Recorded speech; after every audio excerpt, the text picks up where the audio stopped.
happen to work in a district district summers and that, pays reasonably, but. But it'll give you an indication of the market out in Chandler. I've heard from children's standpoint, And a lot of a other lot of places. summers aren't necessarily Just good.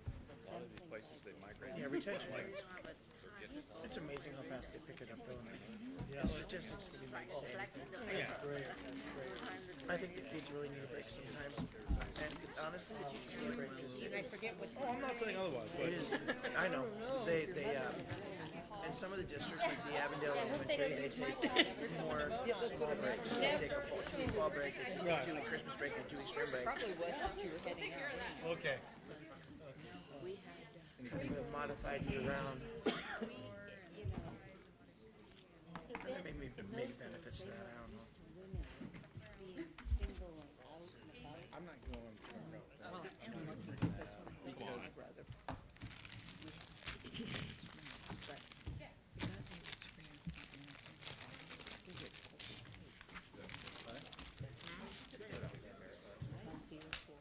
The truck route. I was talking to John Trapp. No. And he said, I got So does Lockheed is basically aerospace type stuff, or what do you guys do? He doesn't realize it was designed for. We do a lot. I got a truck study. Lots of business. Kind of anything that's kind of needed type thing. Well, there's that too. We do a lot. Predominantly, aerospace, but it also does a lot of INT management, ING or government systems.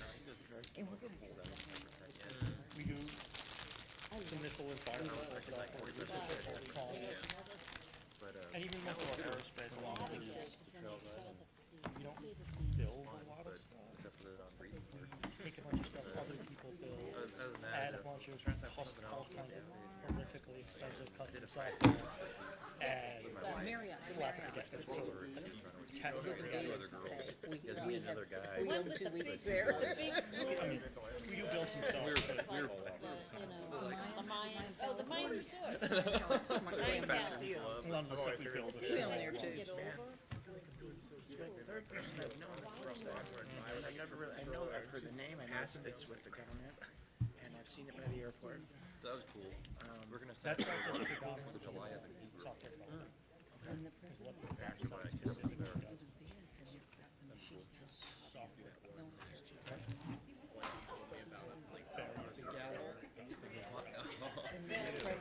I remember watching it. The death race?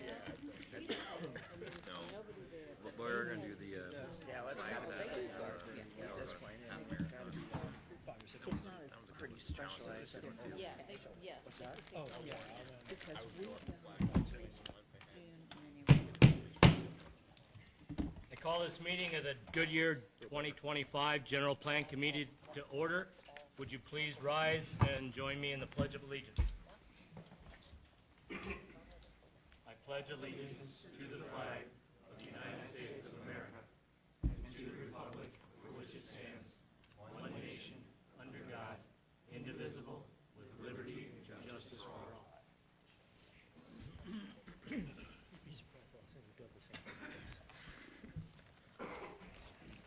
We have a list of names of people who are absent, and they did send explanations into Katie. I have them right here. One's on duty, Deb is, and another, their son is having his first birthday, and they're out of town for that. So there's 4 that I have here. Mark Pelletier, Eduardo Borquez, Deb Robinson, and Tony Wadowski. Are there any others? Katie? Sorry, I can't look around the ring and know.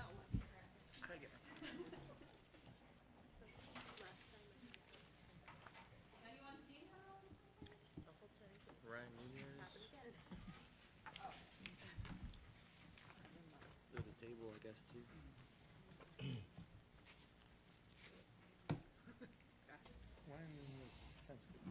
Looks like Stephen Kirk is Still not here. absent. He's alternate now. No, he's technically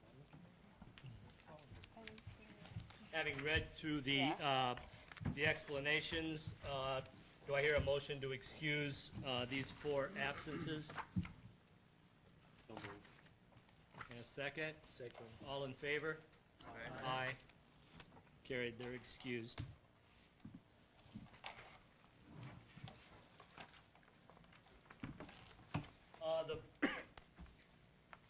The next thing we'd like to do is approve the minutes from the April 9th, 2013 meeting. And the minutes have been updated to reflect that Brandon Creek and Estelle Bestwick were in attendance. I guess the original copy showed they were not. We know they were. Has everyone had a chance to read the minutes? And if so, do I have a motion to accept the minutes? And a second? Second. Second by Phyllis. All in favor? Aye. Can I just make a quick note? We are still working on getting that alternate removed.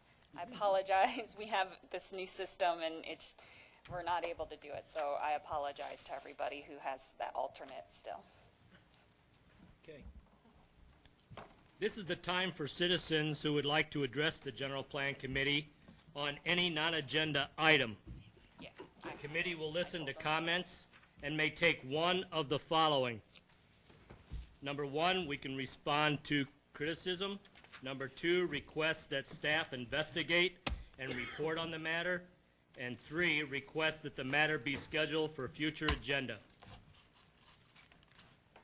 Are there any speaker cards, Katie?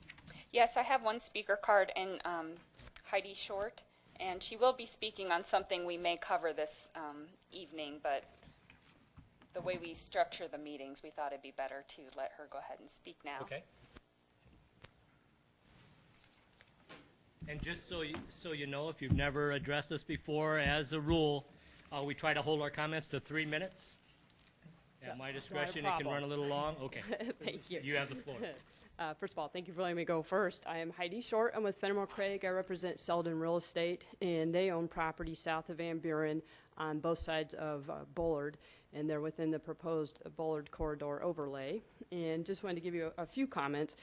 First of all, we appreciate the attention the city is giving this area, and certainly would in particular appreciate any attention to putting it within the foreign trade zone. The property is currently within the I-1 zoning district, which allows warehousing and distribution centers, which was key to our client when investing in the area, particularly given the property's proximity to the airport. We see this area as having great potential, particularly for warehousing and distribution centers because of its location to the airport, and we believe that those uses would support the airport, and the airport would in turn, of course, support those uses, which would ultimately be good for Goodyear. And we would like to see the city continue to encourage any users that would obviously support the airport. And we believe it's important to ensure that these properties within the Bullard corridor overlay are not disadvantaged in any way by, say, excessive right-of-way improvements that wouldn't be required of other properties within the city, requirements that would deter users that would heavily use the airport, as you know, typically, obviously, it's folks transporting goods, so that tends to be distribution centers and warehouses, or requiring extensive on-site or off-site requirements that would render the property not viable for, or a viable candidate for users that are typically looking on a regional or national level. So our competition is not just adjacent cities. These large users that are going to be attracted to a site like this are looking regionally and nationally. And I hope you take that in consideration when addressing the corridor. And we certainly look forward to working with the city to find opportunities and measures that will increase the value of the area to enhance the airport and attract these national and regional users that I think have been pretty successful and good to Goodyear. And with that, I'd be happy to answer any questions. I think that was well under 3 minutes. You did great. Is there anyone else in the audience who'd like to address the committee? Okay. Under old business, we want to have Katie give a presentation at this point concerning old business. Thank you, Chair and members of the committee. I don't have a formal presentation. Tonight's going to be a fun night because you're going to hear from people other than myself. I did want to introduce that in the packet of information you had at your place, you had the draft neighborhoods and housing chapter. And this is kind of our first topical chapter, if you will, that you're reviewing. And I did want to point out one thing of kind of how these, what you expect to see with these draft chapters. The first few pages are the actual draft chapters. We have in there also terms that we're adding to our glossary because of this chapter. So if there's, that's one great comment you could give us, that if there's terms you see in here that aren't in our glossary that you think should be explained, let me know so that we can make sure to explain them. One note for those of you who may have given me comments on the vision chapter that might affect this neighborhoods chapter. If I just got them this week, they might not be reflected in this chapter yet because I just got them. But after the draft chapter, you'll see I have this sheet here, and it has the language again from the Arizona Revised Statutes. And that's just a reminder to all of us of what's required for the chapter, just so I have as many eyes as possible looking at that, trying to figure out if we're addressing the state statute. But then after that, it's all of your comments from the last meeting on neighborhoods and housing are typed up. Then you'll see after that, I refer to what policy or action item or objective we created in the chapter to address what your comment was. And you'll see every single comment has some kind of policy or something after it. So that's one really important thing I want you to do as you're reviewing this, is look at the comments you made, then look at the policies we created, and did we address your comment in the way we should have? Did we not address it? Did we not maybe understand what you were trying to say? You'll see the policy isn't going to be word for word maybe what your comment was, but we're hoping that we addressed what your concern was. Then after that, I have all the policies and objectives from the current 2003-2013 general plan, and I've given you comments on if those have been moved into the current chapter, and if they haven't, maybe why they haven't, just to give you more information about maybe where some of the policies that are in the chapter came from. So I hope that helps you review the chapters a little more. And then again, I'll go ahead and send this out electronically tomorrow so that for those of you who prefer to review it electronically and do those track changes can do so. So hopefully that's a help. But you can email me comments, you can mark this up and give me paper comments, or you can use the track changes version, however you prefer. So then let's move on to the second one, and I want to ask, I actually only got a couple people who sent me comments on the vision chapter. So I was wondering, and I know the vision chapter was a little threadbare. It might have been a little hard to review, but I just wanted to ask, how did did you feel you had the tools you needed? Is there something else you needed? Is there anything we could have done better for the chapter? Is there anything from the chapter you think needs to come back to the group that, like this is such a big issue that I don't think we discussed this appropriately? That's anything at all. So we're asking for comments on the vision chapter. Again, not typos, but anything substantive. Did it reflect what we believe is the vision? Does it have everything in it, or are we missing it? So. We will get back to you. Okay, so yeah, if there's no major comments, that's absolutely fine. Still go ahead and give me comments if you have them. I'm going to try by the end of the week, though, and kind of finish up the first draft of that chapter. And as I told you before, my goal is then to put that draft chapter up on Goodyear Connects so that the whole entire public can go on our Goodyear Connect site and make comments to the chapter. So for those of you who might have comments. Like I said, I know the vision chapter, we kind of beat that topic to death, so I can see why, but definitely take a look at the neighborhoods chapter. I mean, definitely we might have forgotten things. We might not have interpreted your comments correctly, so we definitely need you looking at that. Okay, that's all I have for old business. Thank you, Katie.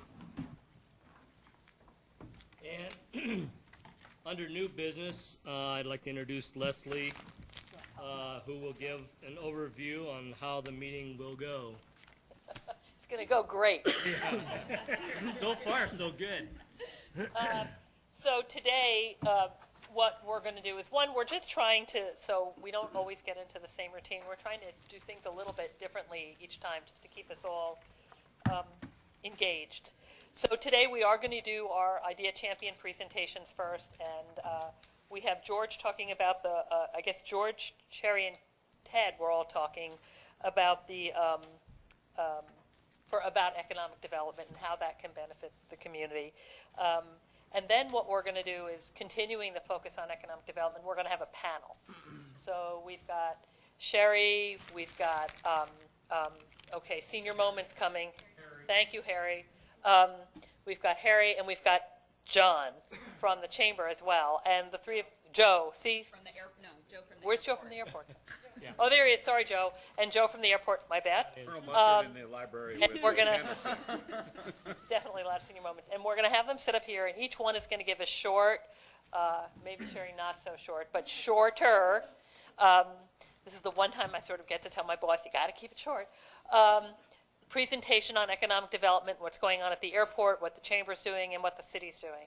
Then we're going to ask for questions. You can see we have a little board up there for questions.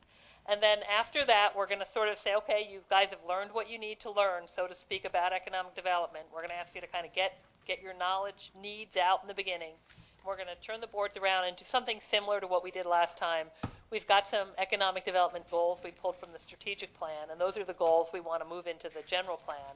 And so we're going to ask you for how do we accomplish these goals based on what we've learned tonight from the economic development experts and from the ideas of the idea expert. Make sense?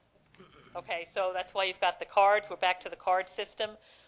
Just for those of you that might find those cards annoying, I just want to, on behalf of Katie, tell you how great they are, because it really allows her to capture almost verbatim what you say. And I think you're beginning to see that come out in the element. And for me as a planner, what's exciting is it's really a plan that's written by the community. So as annoying as those cards are, I just want to thank all of you for in advance for hanging in with that, because it really does allow us to capture what you say the way you said it. So with that, who's going to be the first? George, you want to be the first one? Ready to go. And then, by the way, after the three ideas experts present, we'll have one set of questions for them, and then we'll move on to economic development. Okay? Thanks.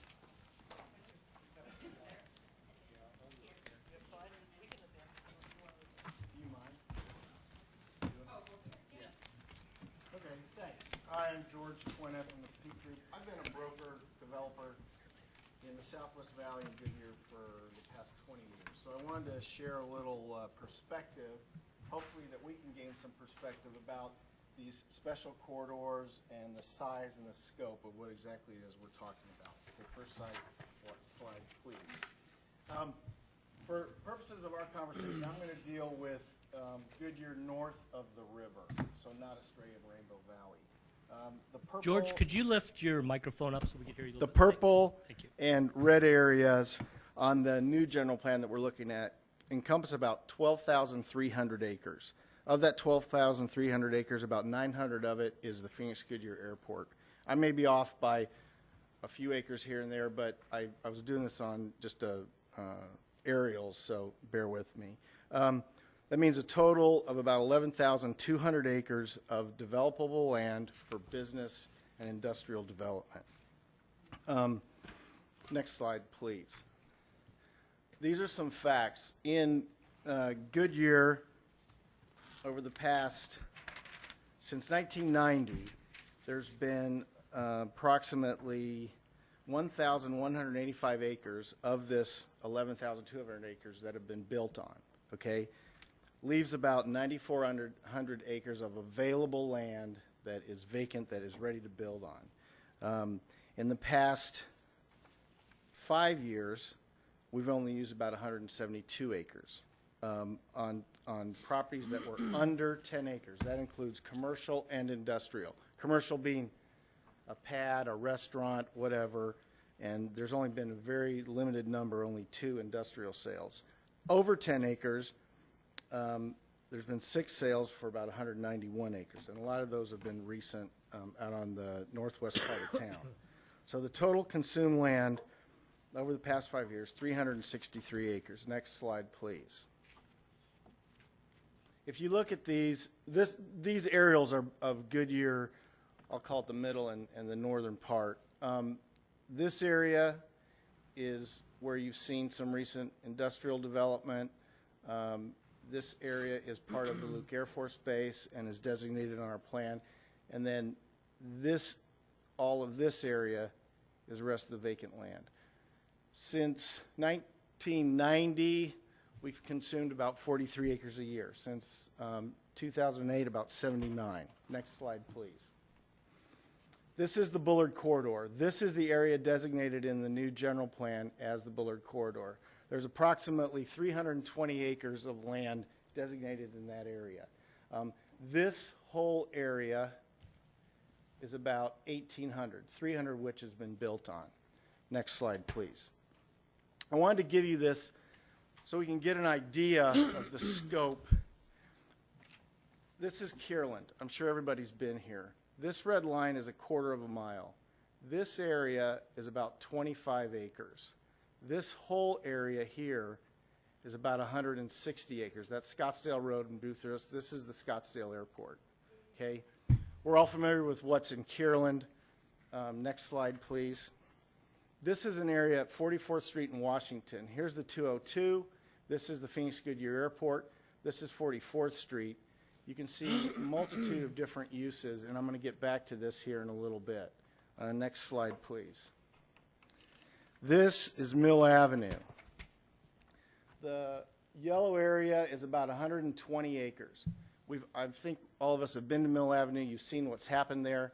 Now, Mill Avenue originally started off as small bars, bookstores, and little shops, and with the city of Tempe's decision to actually put their offices there, they really drove this to Mill Avenue is what it is today. Next slide, please. This was Mill Avenue in 1978. You can see a lot of this land was used. This was in 1993 when this major redevelopment happened. Just wanted to give you that little perspective. Next slide, please. Okay, most users are going to go through something similar to this in their site selection, okay? And these are what's going to decide where those users are going to go, not necessarily where we designate a special corridor. Next slide, please. This is Bullard. These are our assets. Interstate 10. That is our greatest asset that we have. Our next greatest asset is Phoenix Goodyear Airport. This area has a proximity to services, restaurants, eateries, shopping. Goodyear has had a great history because of their economic development efforts, and they've really got a good reputation of attracting large users. Next slide, please. This is the Goodyear Airport.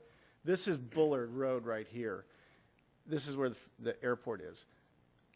This is all undeveloped land, but once developed, it's going to have access to the airport, and it's greatly going to enhance that whole Bullard corridor. Next slide, please. This is 44th Street in Washington again, and I think it's important that we look at this. There are various uses. Distribution, warehousing, now call center. Distribution, warehouse, manufacturing center, manufacturing, large lot manufacturing, all in with small manufacturing. And next slide, please. This is what 44th Street looks like. These are corporate offices, multi-story. I think that's what we envision for the actual Bullard corridor. And next, please. Again, this is, I just show this because if you look at this and you look at Bullard, there's great similarities, okay? Next slide, please. Going forward, pretty much self-explanatory. One thing we might want to consider is a truck route along Bullard, and another thing is a foreign trade zone along Bullard. Next, please. This is our goal, for this to look like this. That's all I got. Thank you, George.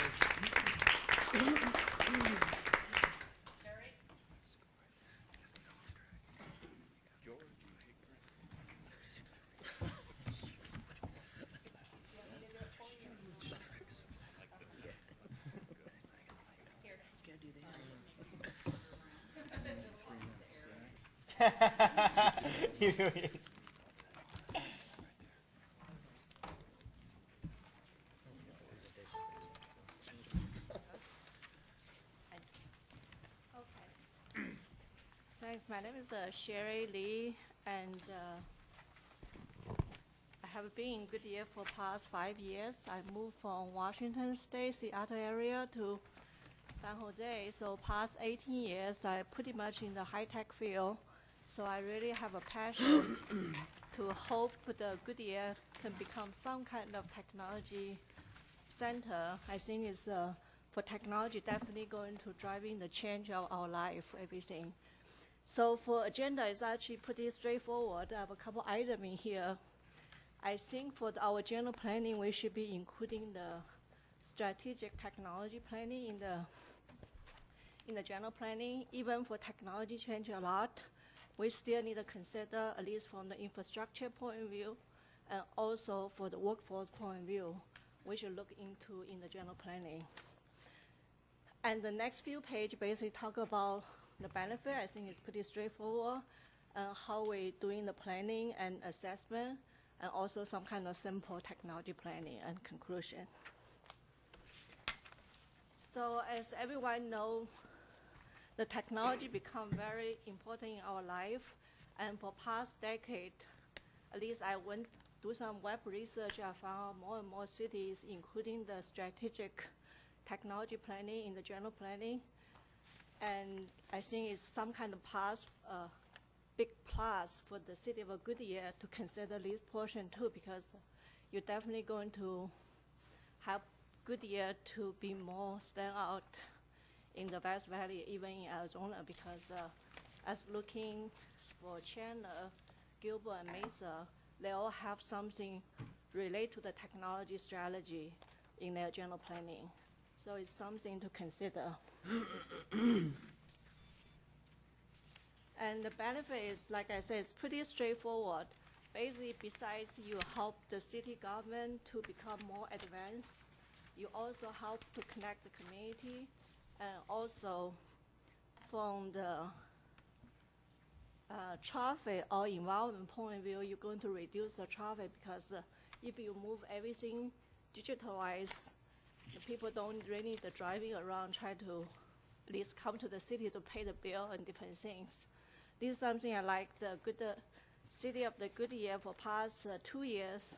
I see lots of change on the website, and also the different service city provides more and more move to digital.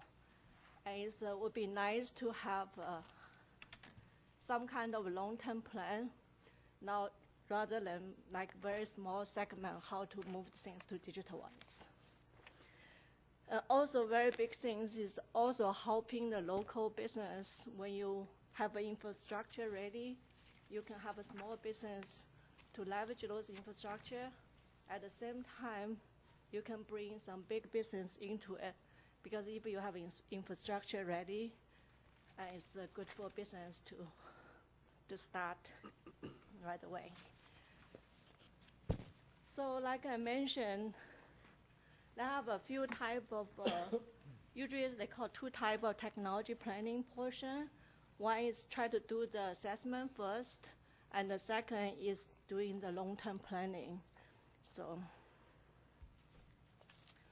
okay, for the assessment portion, it's definitely the first thing is we need to look what's the current infrastructure we have right now in the city of Goodyear. Also, at the same time, what kind of policy existing for the current plan and how to move to the future plan. And the other thing is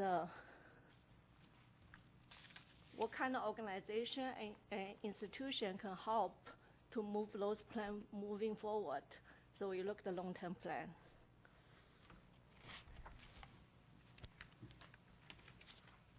Yeah, I have quite a few note points on the presentation. Basically, it's a detail about how to put in some of the information on the technology plan, probably translate to the general plan. So from the policy point of view, or priority point of view, or strategy point of view, how to move those things to the general planning. So basically, the technology plan, strategic technology planning will be helping us to improving the quality of life and also give us the economic development advantage. And the last thing is definitely efficiently communicate with all the different information we have. So actually, I'm going to send Katie some information I found out online. It's based on different cities, how they doing those planning and helping out. And I think for technology planning portion, you probably don't need to have a separate section, but it's more fit to the infrastructure and also more fit into the economic development. It's more related to the workforce planning. You do need to have a strong workforce in order to bring the company into the area. And the other things I'm very big into is definitely the higher education. Is something I know City of Goodyear has been considered for past few years. I think we should continue in those areas. Even they probably do not bring a lot of what do you call the right-of-way benefit, but at the same time, when company looking to locate somewhere, they need to have a workforce. I've been in San Jose for 10 years. I see how the San Jose develop is because of all those big university and how the company grows. Okay, thank you. Thank you, Cherry. We're looking south on Bayes Avenue at Van Buren. Not very inviting, is it? Imagine the corner at the right looking like this someday, with a huge water feature. What an upscale corporate look. And imagine the other corner with great landscaping like this. Looks much more inviting than our Bullard does today, right? Now keep your eye. And so the next person that's going to talk about it is Ted. And remember, as you're hearing this, I hope you're putting in your brain or jotting on your cards just ideas or questions that you might have for any of our three champions when they're done. Do you want this or do you?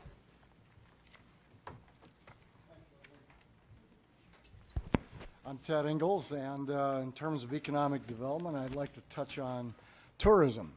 And you all have a handout that you can refer to, and please do take notes or note your questions. Try to go through rather briefly and quickly. As you can see, tourism is and needs to be of significance to Goodyear in terms of the future. And our role in that process is very, very key. Next slide, please. We're talking about people coming to Goodyear and staying for a period of time. That is to say, can we be a destination as opposed to just a day trip? And that's the focus that I'd like to bring to your attention. So as you can see on this slide, there are a number, and keep going, please. There are a number of clients or potential customers that would fit into this category of tourism. Where will they come from? As you can see, they come from all over. A very wide array of people that could be interested in Goodyear. Now, the Chamber, in partnership with the hotels, has done a study which will be published very shortly. And the study they did was they asked all the visitors to fill out forms in terms of who they are, where they come from, why are they here. With that data mined, we then can understand our current, not necessarily future, but current status in terms of visitation.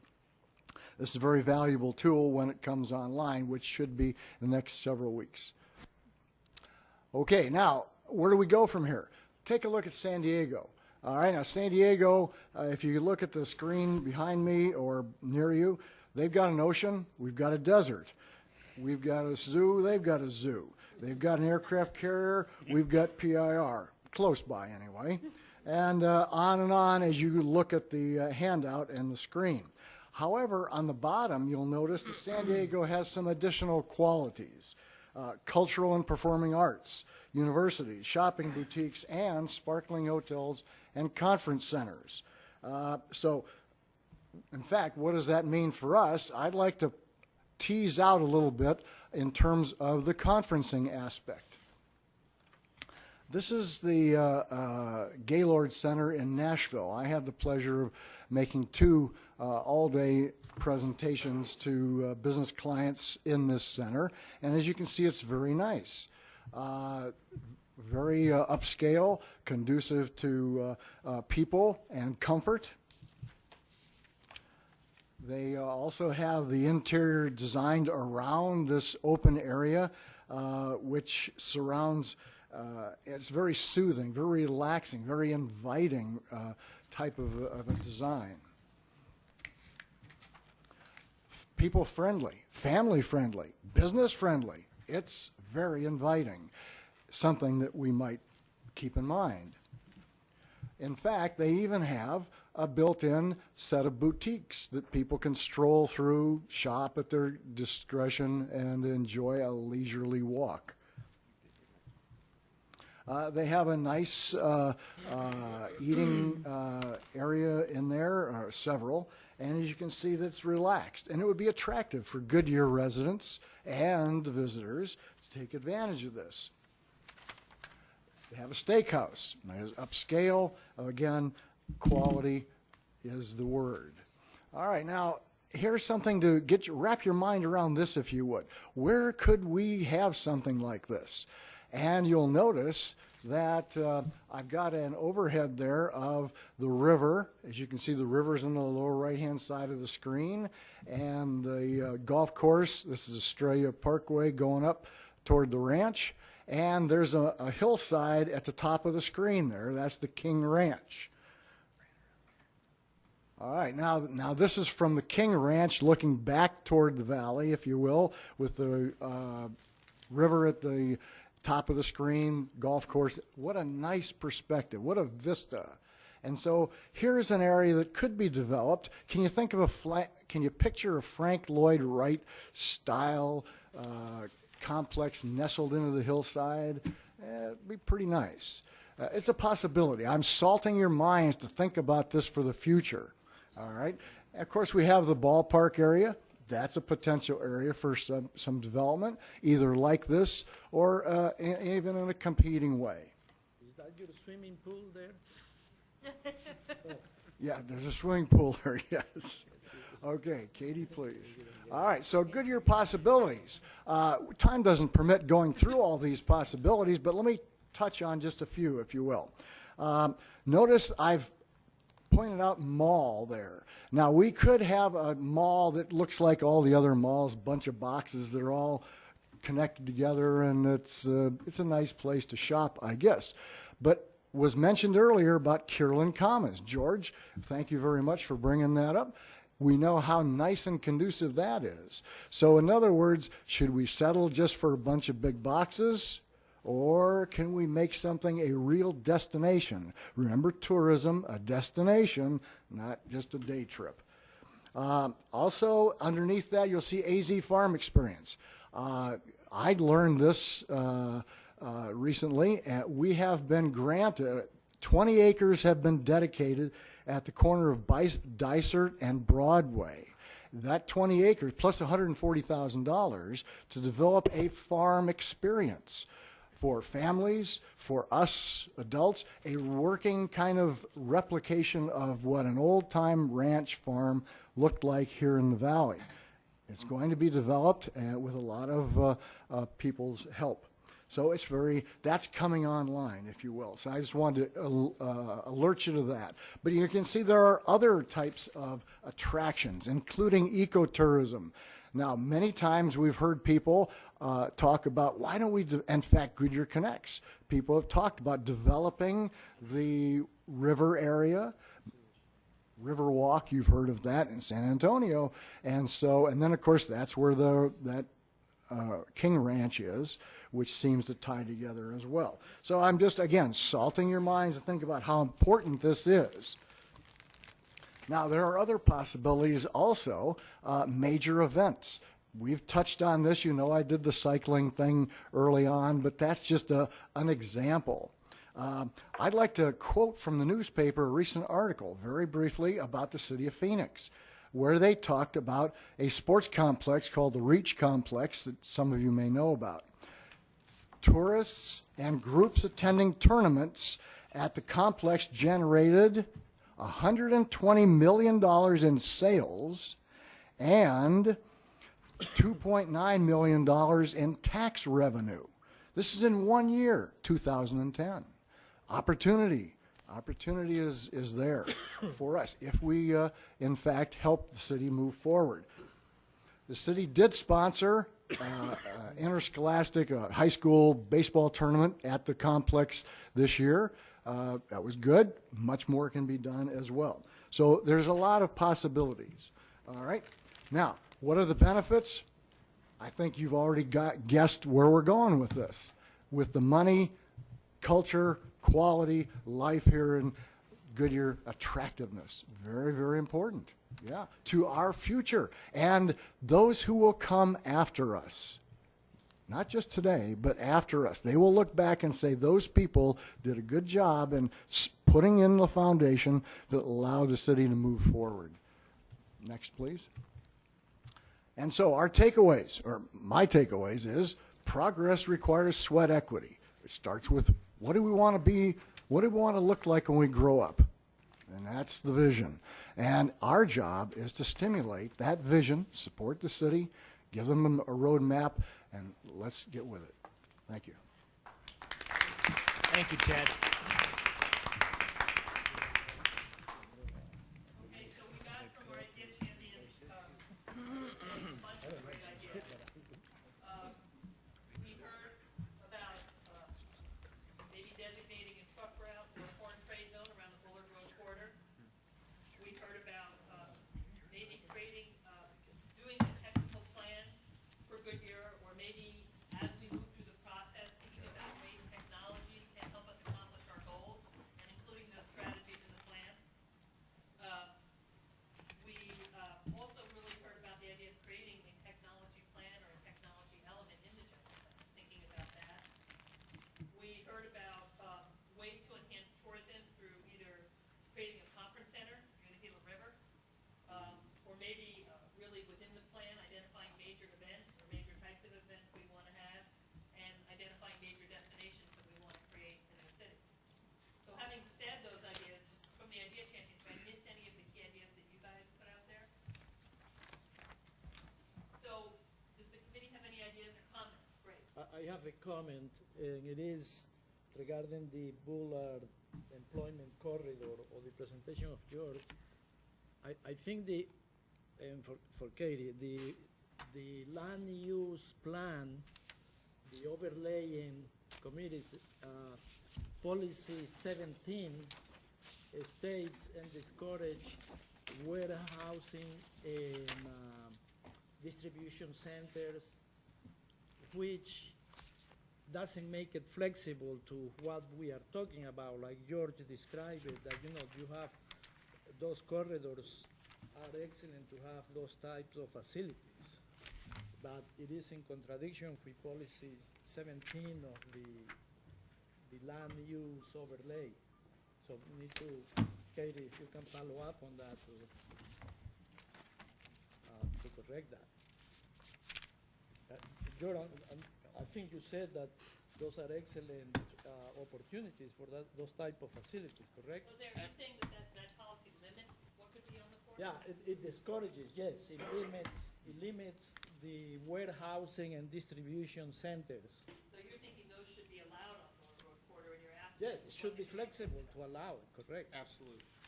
Yeah. But, well, That's the land use committee, that's separate, I read it somewhere, and I remember that as policy 17, just in case.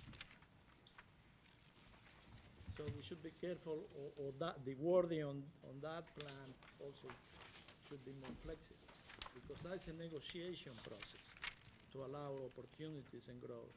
absolutely. So that's something that, okay, there's a comment about what are the types of uses that we should put on the Boulevard Road Corridor, is making sure that we can have that opportunity. Does anybody else have any comments about some of the ideas that came forward, things that you think we should do? I would say that these are great ideas, and remember, after the presentation of Economic Development, we're gonna ask you for specific strategies. So some of the ideas that were put out here today, like create a conference center, or create a zoo, or do a tech plan, those become specific actions that we want to recommend go into the plan. But any other generic comments, go ahead. Yeah, I like Sherry's point about technology. And when you look at, Chandler with the Intel Plaza, I mean, the amount of construction and opportunity, the jobs, the high-paying jobs that come into that type of facility. You've got Intel, they have Microchip, they've got Orbitz. I mean, it's a huge corridor down there. And it's, it drives business for miles. So, yeah, I definitely like the idea of incorporating that into our planning. So I'm saying that technology is important, and should be included in the plan? Okay. I'd like to address the technology also. A lot of universities have School of Medicine, and I was thinking, what is I'm not quite sure what the University of Arizona does, but if we had a West Campus and maybe have the School of Technology.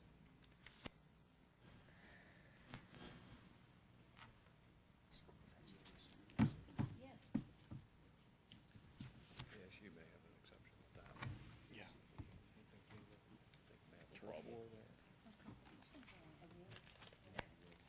Any other kinds of comments from the ideas, champion comments, anything that didn't make someone happy, or made them uneasy, or somebody really just wants to say this is just amazing?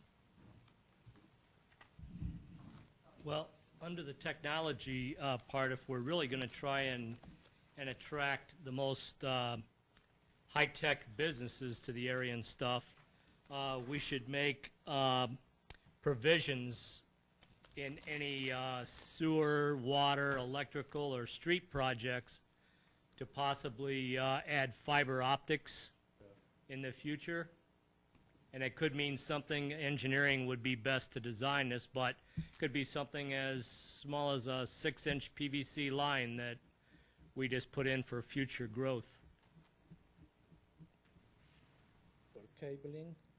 Pardon me? For cables and Yeah. something like that? Oh, we already did that. If we did, I don't know it. Yeah. Okay, Yeah, there should be. and then there was another comment? I was just saying for the Boulevard Corridor, I thought it'd be good to have like a mix, but I think majority I'd prefer higher paying, higher professional level type positions if we can get them. So we should allow diversity, focus on the higher paying jobs? Yeah. And I think what George was sort of saying is there's a finite limit to the amount of space that the higher paying jobs are going to be consuming anytime in the near distant future. And so if we want it to be utilized in any sort of reasonable time frame, we're probably going to have to accept the fact that a large amount of warehousing is going to fit in there. But they all do work together. They do. Yeah. And that's the Yeah. key that we need to understand is because you have a manufacturing facility doesn't preclude the fact that you're gonna get a 4-story corporate campus, right next door. They all work together. Well, what about too attracting more medical? We already have the cancer hospital that's there. What work to expand, that medical complex into other things?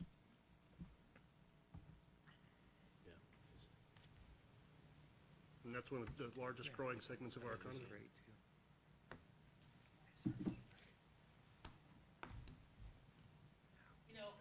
I guess I have a question for you. We had someone here before talking about really not wanting any restrictions in terms of design or right of way on properties in the corridor. But what I'm wondering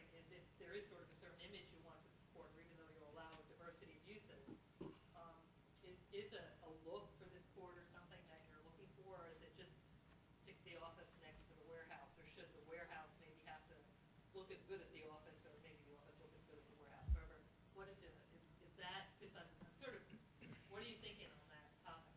Go ahead. Yeah, I think from design point of view, they should be fitting, because in San Jose, actually I work for Cisco. We used to be a manufacturing location, so our office building basically used to be a manufacturing floor. And the first floor and second floor is all office. We have a 30-something building. Right now, everything's office, but before it's manufacturing. And also we have a warehouse is very close by. But from outside, you really could not see it's a huge warehouse or something. And the other things I want to mention for technology point of view is not only, because I'm talking about more infrastructure and stuff, so it's not only attract the high tech, it's also like a banking industry and different things. Something we can consider because those is a high pay job rather than just a warehouse.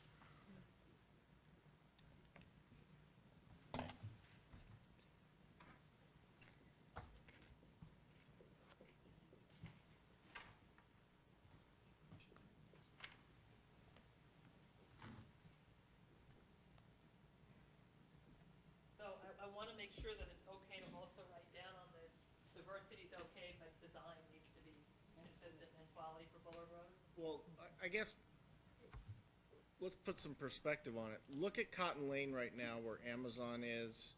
I mean, are those visually attractive buildings? Look where that could be a call center, a distribution warehouse, even a, flex two-story office building. I mean, is that what we're talking about, or are we talking about something over the, more? Well, this is what I'm asking you. I think you're looking for a definition on that quarter, or no? You want to leave it? Are we gonna talk about that more? You want to talk about that more, or do you want to let them talk about it now and then talk about it later? I think we wanna talk about it later. Okay, so that'll come back, because I think Bullard Road Quarter is a big topic in economic development, and so what I think we'll do now is if there are any, I'm gonna ask us to just kind of park that issue, come back to it. Clearly something that people have opinions on, I'm watching a lot of heads shake and nod around the table. And what we'll do now is just begin to close out the idea champion area, so putting design for Bullard Road Quarter on the back burner for right now. Are there any other kinds of comments about technology or attracting conference centers, identifying destinations, Bullard Road Quarter that we just sort of want to put up there for things for Katie to consider as she goes through the plan? Although I may be talking later, I like to emphasize what George just said, is the quality and the aesthetics with the environment, of a building there, because a warehousing could be just thin metal or something, but like he mentioned, that's not what we're talking, so there has to be a quality statement as a policy that it has to be commensurate with the architecture of the whole complex. I had a comment about Ted's presentation when he talked about the survey that I guess is going to be available. I don't know exactly what was asked or what is in that information. I don't know if anybody does at this point, but there may be some information that might be helpful to us at some point in the future, so we might want to look at that once it is available. If it's talking about where we currently are, can kind of help us.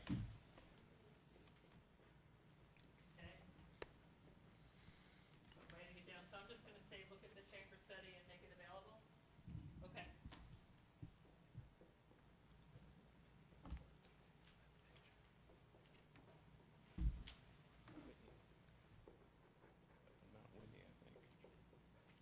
Okay, anything else on the idea champions? Leslie, I have a question. Does City of Goodyear presently have a tourism bureau with people working every day to bring tourism in? Well, we have a Chamber of Commerce. And Right, they but that's fund the it Southwest tourism Valley. bureau. They have a city-funded tourism bureau, Sherry, no.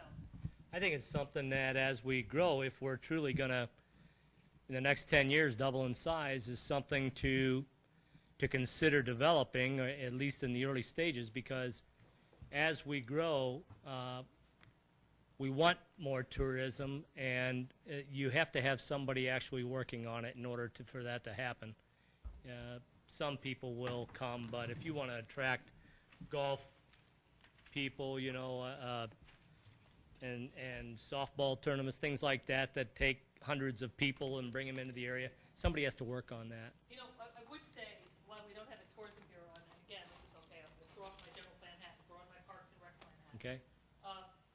The ballpark has someone that works full-time, they just hired her, on dealing with creating partnerships, getting sponsorships, bringing these events into the city, because they need to keep that ballpark busy. Sure. So for a lot of the events that Ted spoke about, those events are already being enhanced and pursued and supported, thanks Joe, thank you, through the ballpark. I think because now you have the ballpark manager running your Parks and Rec department, he brings a very different perspective to Parks and Rec than the prior director did. He brings a much more entrepreneurial perspective, a much more event-focused perspective, which is what you talked about, much more destination perspective. And just as an example, when I was walking through the ballpark with him, he looked at the line of people on the ballpark, and a lot of them were locals, and he knew it. And he said, "What's wrong with that line?" And I'm like, I don't know, there's not a shade structure. And his comment is, there's not enough fans from the competing team, not enough out-of-towners on that line.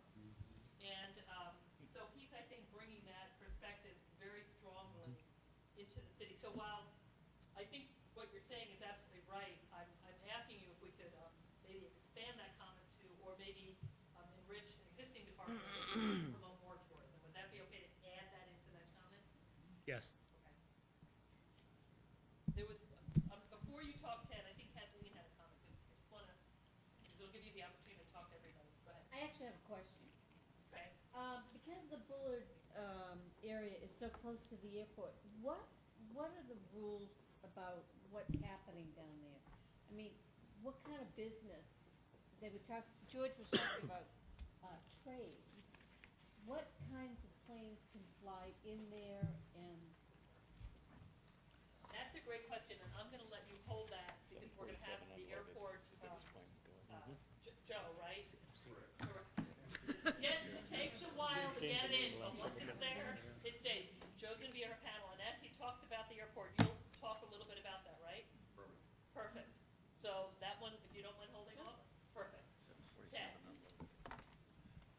I'm grateful that Chuck brought up that issue about resources for all of what we've been talking about, particularly the attractiveness of our city. Joanne Osborne and I had a conversation about that very issue, where it's one thing to have great ideas. The real rubber meets the road is getting the ideas to fruition, and it takes a lot of effort, including perhaps public-private partnerships.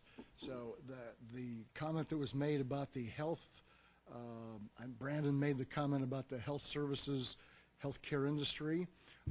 If I'm not mistaken, and wherever Joe went to, or Sherry can tell, I think we've got two senior living, three senior living establishments going to come in online, assisted living, in the next year or so.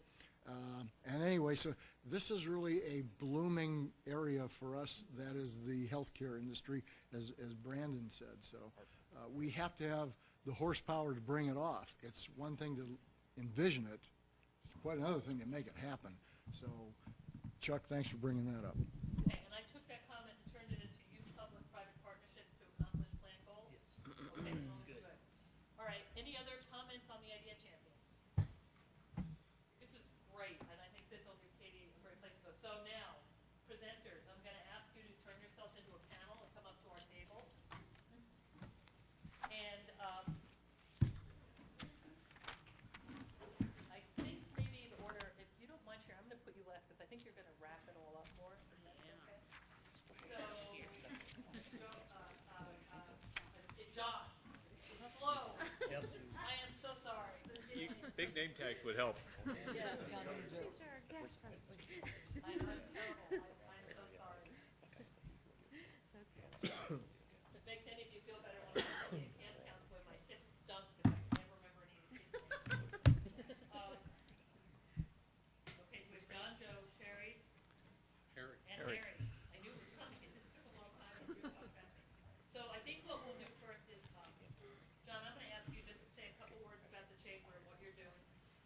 Joe, you're going to talk a little bit about the airport, what it does, and the master plan. And then Sherry is going to kind of come around and kind of put this into, I think, a bigger package and talk about the city's current economic development efforts. And just to remind everybody what we're going to do. And so again, think about your file cards or your notes. We're going to get some questions. I'll put another piece of paper up here for more questions. We're going to give you information that you need, and then we're going to ask you to give us ideas for goals. And I think it might be helpful now, just before everybody talks. How about this? I look like Vanna White, right?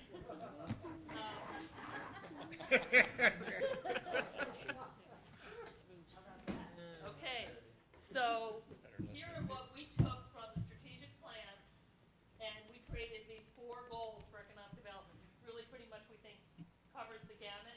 If we're missing a goal as we talk, I'm happy to add one in. But if you're listening to everybody, think about how are we going to take all these ideas and things that are going on, and what are we going to do then to, one, support local economic development, local businesses coming in. How are we going to do this to invest in strategic infrastructure? That's why I think that technology presentation was so phenomenal. How are we going to increase local jobs? How do we want to help these guys do that? And what do we want to put in the plan to encourage and enhance tourism and higher education, which is an important component of all of those economic development legs. And so we're going to hear from the city how they're doing it, but then we're going to ask you for some specific strategies or maybe how to enhance what you already heard. Okay, I'll stop talking now. John, you're up. My name is John Safen. I am with the Southwest Valley Chamber of Commerce.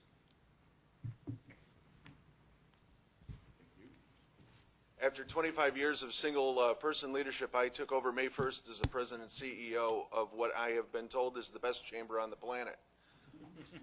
So in addition to working with the businesses in Goodyear, we also work with the businesses in Avondale, Litchfield Park, and Tullison.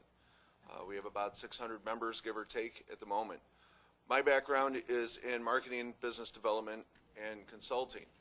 My last position was with an economic development agency concentrating specifically on business retention.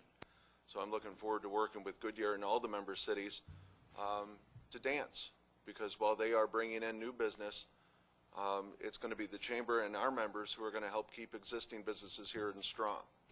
So that's me. Thank you, John. Sorry, Leslie had to step out for just a second. So John is just here to, he's also learning, as he said, because he's new. So thank you very much for being here. We appreciate it. So Joe, would you like to go ahead and give your presentation? I'd be happy to. I know you guys have been anxious since the first meeting to hear about the airport. So after long, and you can go to the podium, you can sit right there, whatever you want. And What would you like? This is, I would like to have this be a little interactive. Okay. To the extent that we're able. So, first, thank you very kindly for asking me to come here and talk to you about the airport. I'm rather passionate about it, as one might expect. I have worked for the City of Phoenix for 23 years, all of it in the aviation department, mostly at Sky Harbor, and then I've spent a few years at Deer Valley Airport, and then the last 3 years here at Phoenix Goodyear Airport. So that's a little bit about me. I've done a little bit of everything, but a lot of my background has been in facilities, maintenance, construction, those kinds of things, but also worked extensively in operations, administration, all that stuff. So that's just a little bit about me. So what I'm going to do tonight is talk to you a little bit about the airport. What I want to kind of do is give you some basic 101, general information about the airport. Some of you may know more about this than others, but I thought I'd cover it, sort of a little bit about where we came from and what we do and why we do it and those kind of things. I want to talk about our planning efforts, how airports plan, because we go through a master planning process, which is very similar to the general planning process that you're undertaking right now in many ways.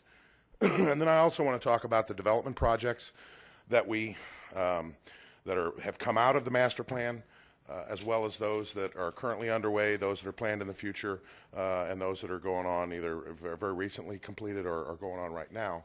And then finally talk about future development activities, and that includes not just the construction and infrastructure development, but also the economic development opportunities, the collaborative activities that we engage with the City of Goodyear as well as many others. So that's a little bit about what we're going to talk about tonight.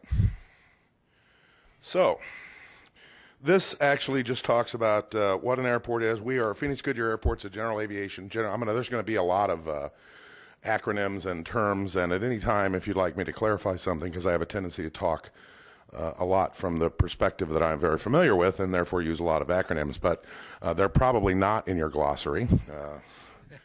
But we can work on that. But I want to talk a little bit about what makes the airport such a valuable asset. I was very pleased to hear you mention that the airport is the second greatest asset you have in the city of Phoenix, or city of Goodyear, and I want to actually ask you a little bit later what it is you believe that makes it that. So the Phoenix Goodyear Airport's a general aviation, GA reliever airport.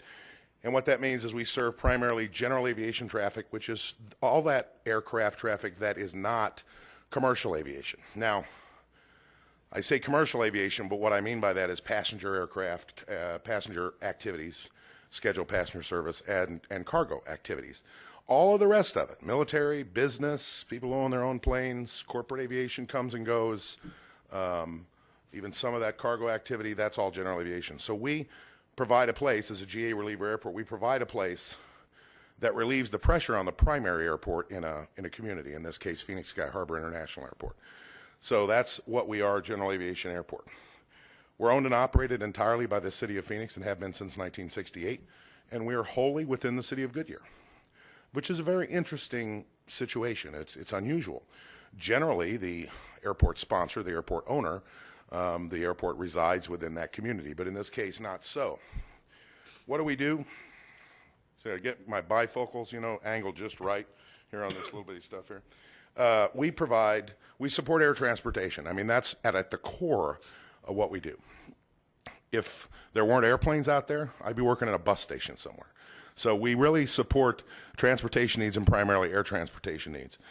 We do that through providing a place to store and service aircraft, have a place that they can park and land and those kinds of things. And we also provide training for those folks who want to learn to fly, and I'll talk a little bit more about that later. And why do we do that? We do that because you want to have airports throughout the community, throughout what I'm going to talk about as a system, so that there's convenience, so that the people in this community have that opportunity to have the access to an airport and don't have to go, to the other side of the world or down to Sky Harbor or up to Deer Valley. And we also do that to provide and enhance the quality of life of the community. Okay, the airport looks upon itself as an important and viable part of the community in which we're in this case, the West Valley and the city of Goodyear. So we believe that we enhance the quality of life. That's our goal, to enhance that quality of life and not the opposite. And then finally, the convenience of having someplace that's close by. We support commerce. Commerce is what we're all about. People sometimes, when I worked at Sky Harbor and people say, boy, that jet was loud, I said, yeah, it's the sound of commerce. Not so the sound of freedom like Luke Air Force Base. But the sound of commerce, and that's for real. And I'll talk about our economic impact here in a minute. All right. So there we are, in the heart of the West Valley.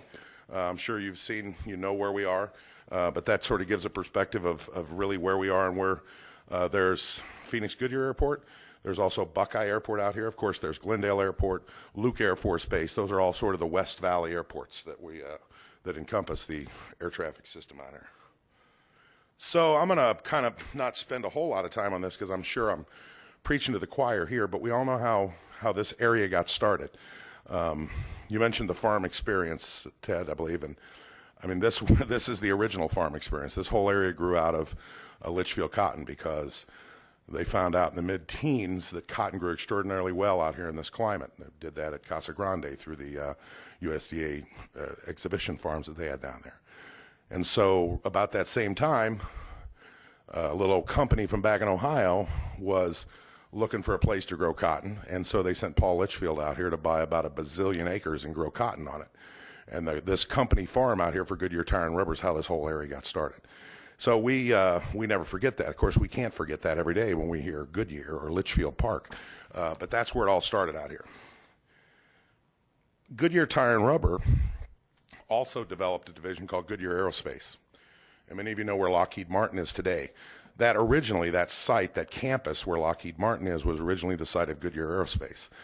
Goodyear Aerospace was started and headquartered here, and served the aerospace needs, making either large components of aircraft or other things for the U.S. military. And they did a lot of work very closely with the United States Navy.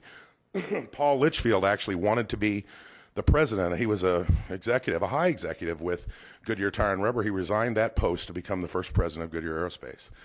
And one of the things that we'll never forget is when the airport out here was transitioning to the city of Phoenix, somebody said, take good care of Mr. Litchfield's airport. And so we take that pretty seriously. Paul Litchfield's a big man around here, but I know, as I said, I'm preaching to the choir. So in the late 1930s, in fact, in about 1940, early 1940, Goodyear Aerospace gave the property that the airport sits on to the U.S. Navy, and they built what was to become Naval Air Facility Litchfield Park. And they operated that as a facility that did retrofit of aircraft, make-ready of aircraft, and then ultimately decommissioning and storage of aircraft after the war. Most of the aircraft in World War II that served, especially for the Navy and the Marine Corps, the Navy and Marine Corps aircraft that served in the Pacific Theater typically came through here on their way to war, and then when they came back from war out of theater, they came back here to the Naval Air Facility Litchfield Park. So later, as the war wound down, and the Department of Defense decided that there was at one time over 5,000 aircraft stored, military aircraft that were decommissioned and taken out of war, stored down here at the airport. They took those aircraft out of service, and then the Department of Defense decided to consolidate some of those storage fields. And so the base was decommissioned. For a time, it was reactivated and served the Korean War. And then they decommissioned it again. And then the Blue Angels, some of you may know that the Blue Angels actually were here as their winter home for about 10 years, from the mid-1950s to mid-1960s, before they landed on their current winter home in El Centro, California. At the same time the Blue Angels were here, the Thunderbirds were up at Luke Air Force Base, and it was like an air show all the time out here. And I didn't move out here until 1986, so I missed all of this, but it must have been a really cool place to hang out.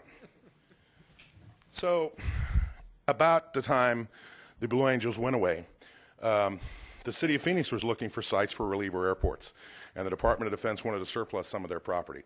So in 1968, we bought the Goodyear Airport, and we've operated as a GA reliever airport ever since. We paid about $750,000, roughly $750,000 for that when we bought it from the Navy.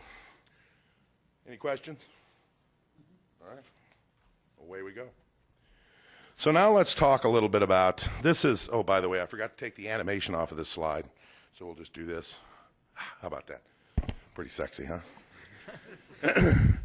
So you ask what kind of airplanes can use the airport. This airport, we're a one runway, one taxiway airport. Runway 321 is 8,500 feet long and 150 feet wide. The Navy built it long and strong. We can handle any aircraft typically that you throw at us. 747s, A340s. A340 just landed the other day. 767 landed and took off yesterday. Pretty much any aircraft, DC-10s, MD-11s, and everything right on down. Military aircraft, anything. Now, what you can't do on 8,500 feet is have a 747 full of passengers, bags, and fuel going to London because we don't have quite that much runway. You need more than that in the heat of the summer. But pretty much anything you can throw at the airport, we can handle. Do we have any pilots in the room?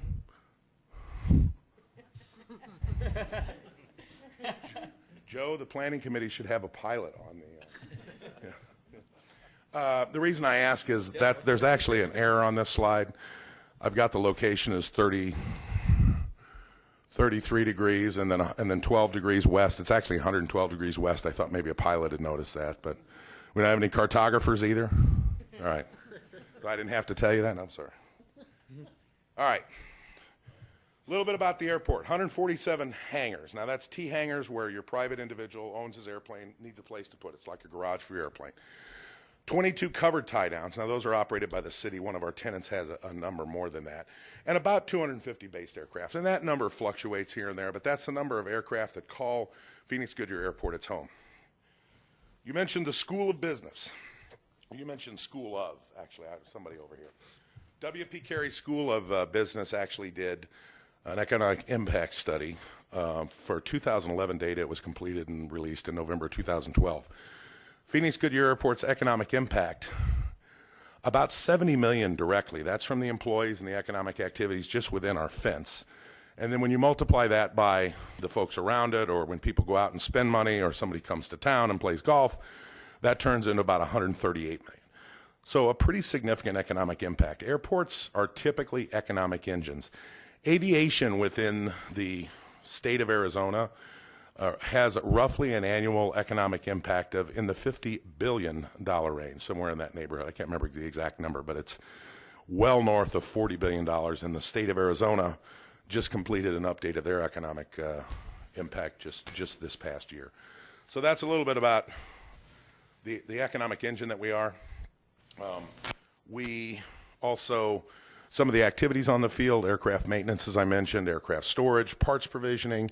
We have a fixed base operator that serves all the aircraft that come and go out of there. The fixed base operator is like your gas station, you know, where you get fuel and service for your vehicle, those kinds of things. And then, of course, we have 3 flight training operators, which probably do about 80 to 85% of the flight traffic out of the airport. These are the numbers from 2012, 144,000 aircraft operations. That's either a takeoff or a landing.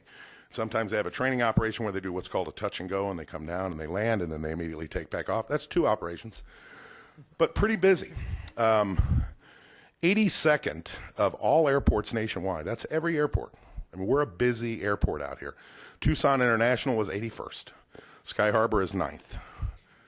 So I mean, we're up there. And then within the state of Arizona, you know, that's sort of how we stack up 9th in the state and 7th in the metro area. Of course, Arizona is a very busy place for flight activity. Can anybody tell me why? Close to the border? Close to the, hey, that's pretty good. that kind of aircraft activity we don't want. Weather, that's correct. Blue sky and sunshine. You can fly here with using visual flight rules, you know, 300 and some odd, you know, 350 days a year or something like that. So good weather all around flying, lots of open training area. So that's a little bit about what we are, where we are number-wise. So we're structured. I like to say we're small, but we're mighty. I don't say that about myself, but there are 12 of us actually that operate the airport, 12 city employees. And that's myself and my secretary, 3 supervisors, and then 7 airport operations technicians that work there.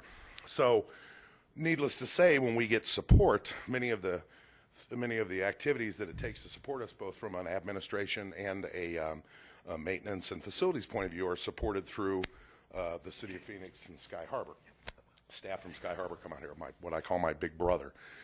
And then, of course, we have a lot of collaboration with the City of Goodyear, police, fire, you know, zoning enforcement. A lot of those activities that normally a business would do is supported through the City of Goodyear.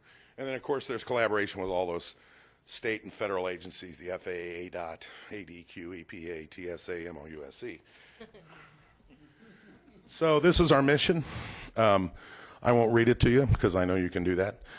But it basically says that we want to be the best airport that we can be. We want to be world class in our mission and in everything that guides us. We want, you know, the experience of our passengers, our customers, and the users of the airport to be second to none.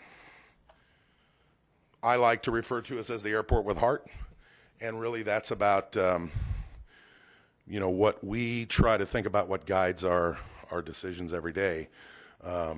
We're a very small group of people, very dedicated. I've never worked with a better group of employees, and I've had some very large groups of employees at Sky Harbor. But the folks that I work with out here have incredible passion for what they do and commitment, conscious, and it's an extraordinary place to work, so I'm pretty proud of them. This is just a little bit about status report. So revenues and expenses, we roughly speaking have about $1.7 million worth of annual revenues each year. And that is offset by about the same $1.7 million worth of expenses.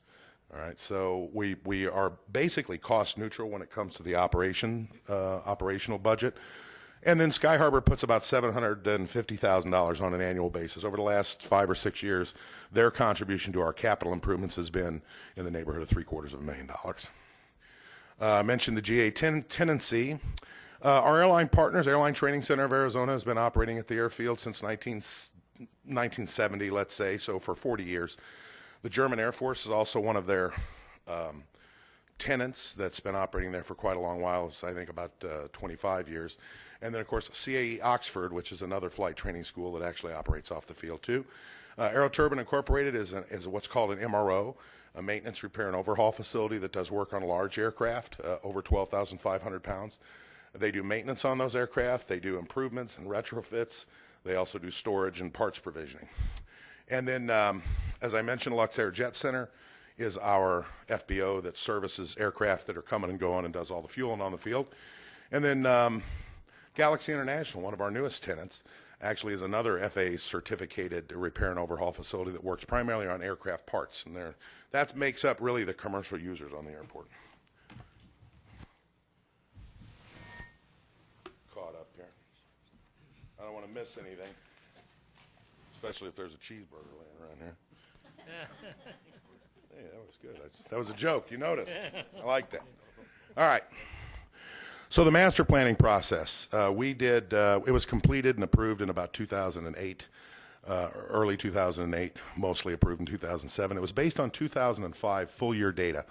So the master planning process, it's very comparable to the general plan. It's a collaborative effort where we put a group of people just like this together from all different disciplines and experiences and diversity. And then our current master planning process, the current master plan process and the time period, we're going to talk a little bit about that.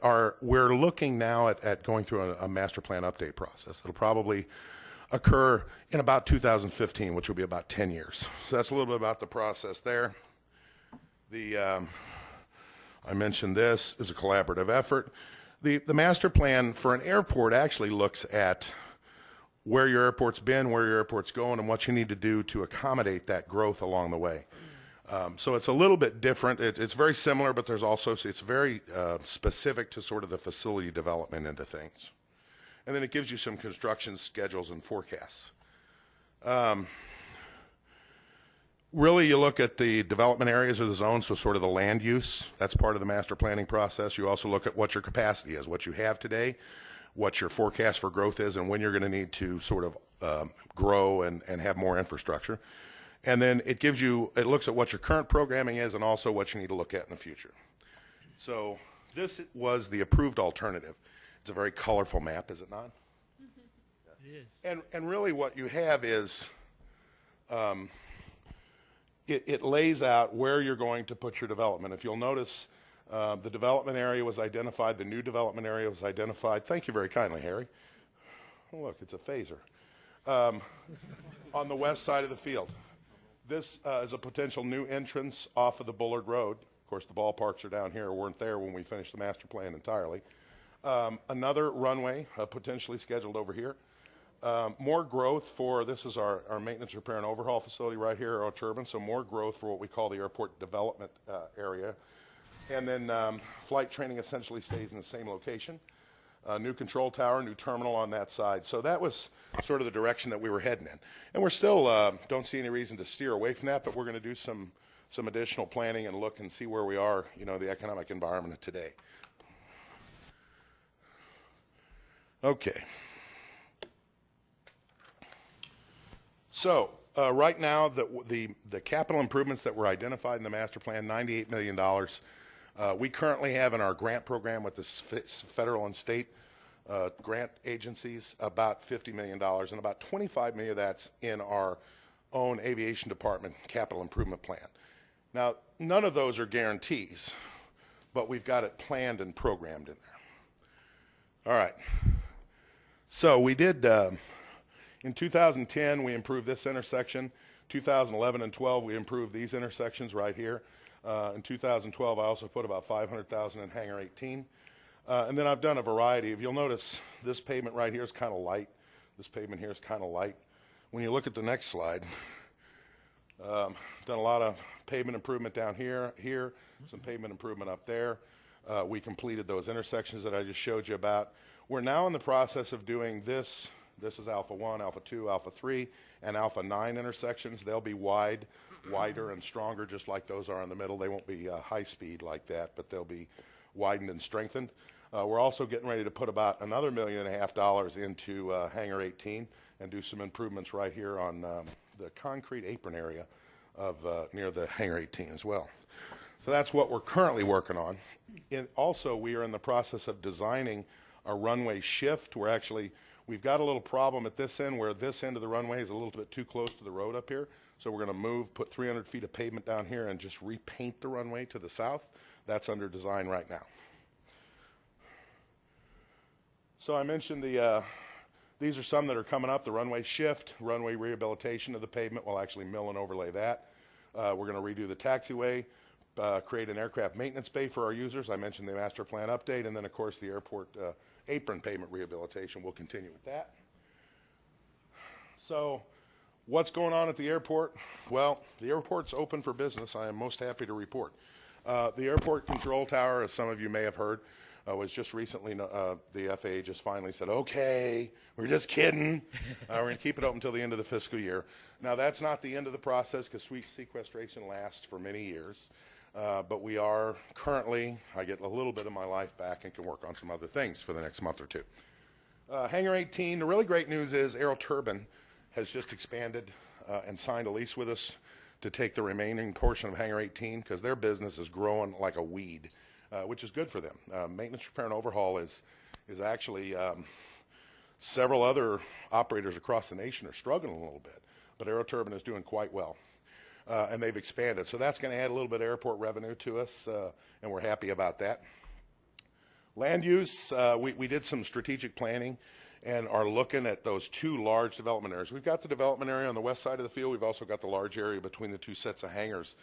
And we're looking at seeing what makes the most sense, where we should develop those things. And, of course, that'll all come out in the master plan as we finish that. And then the master plan update I mentioned, our FBO has proposed to develop a facility, and we're working with them on that. We want to continue to work towards self-sufficiency. That's our biggest goal, and we do that pretty well with operating budget, but we've got a little bit ways to go on the capital side. We really are focused. A lot of airports, we've got a lot of land. We mentioned it's actually 789 acres as opposed to 900, but that's pretty close. And over 300 acres of that is available for development. We see no need to look for non-aeronautical uses to develop on the airport, hotels, shops, because there's plenty of available land, as you can see in all of the things. But we want to make sure that we have land available for aeronautical uses. Okay, so that's our primary focus. Some of the economic support that we do for the community, of course, NASCAR. We'll get 30, 40 airplanes that'll come in for that weekend. That's a big deal to this community. It's a big deal for the airport. We regularly see business and corporate aviation from many of the businesses that are out here on the West Valley. Cancer Treatment Centers of America is in regularly. Target's in regularly. Dick's Sporting Goods is in regularly. All of those, we support that. We really looked upon being an enabler, if you will, for business and economic growth. That's probably our biggest role.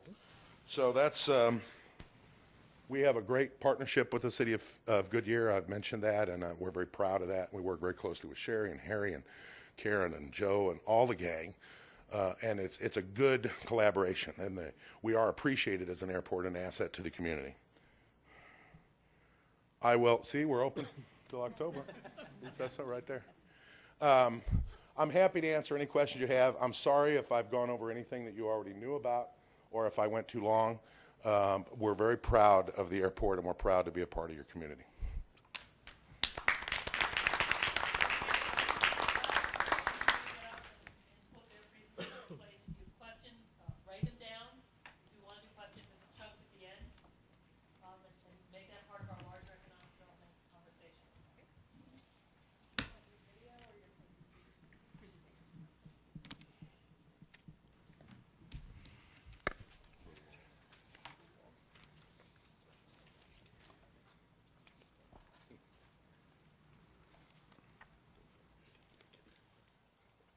I see many folks writing, so I'm going to wait just a minute.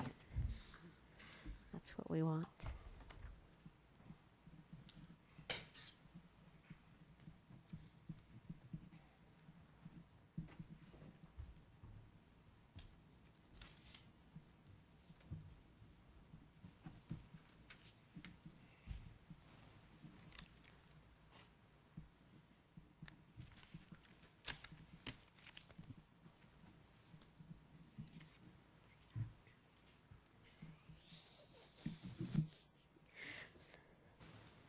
Leslie's reminding me that I'm never short-winded, so. If you feel like standing up, walking around and visiting, going and get a snack and a drink. Keep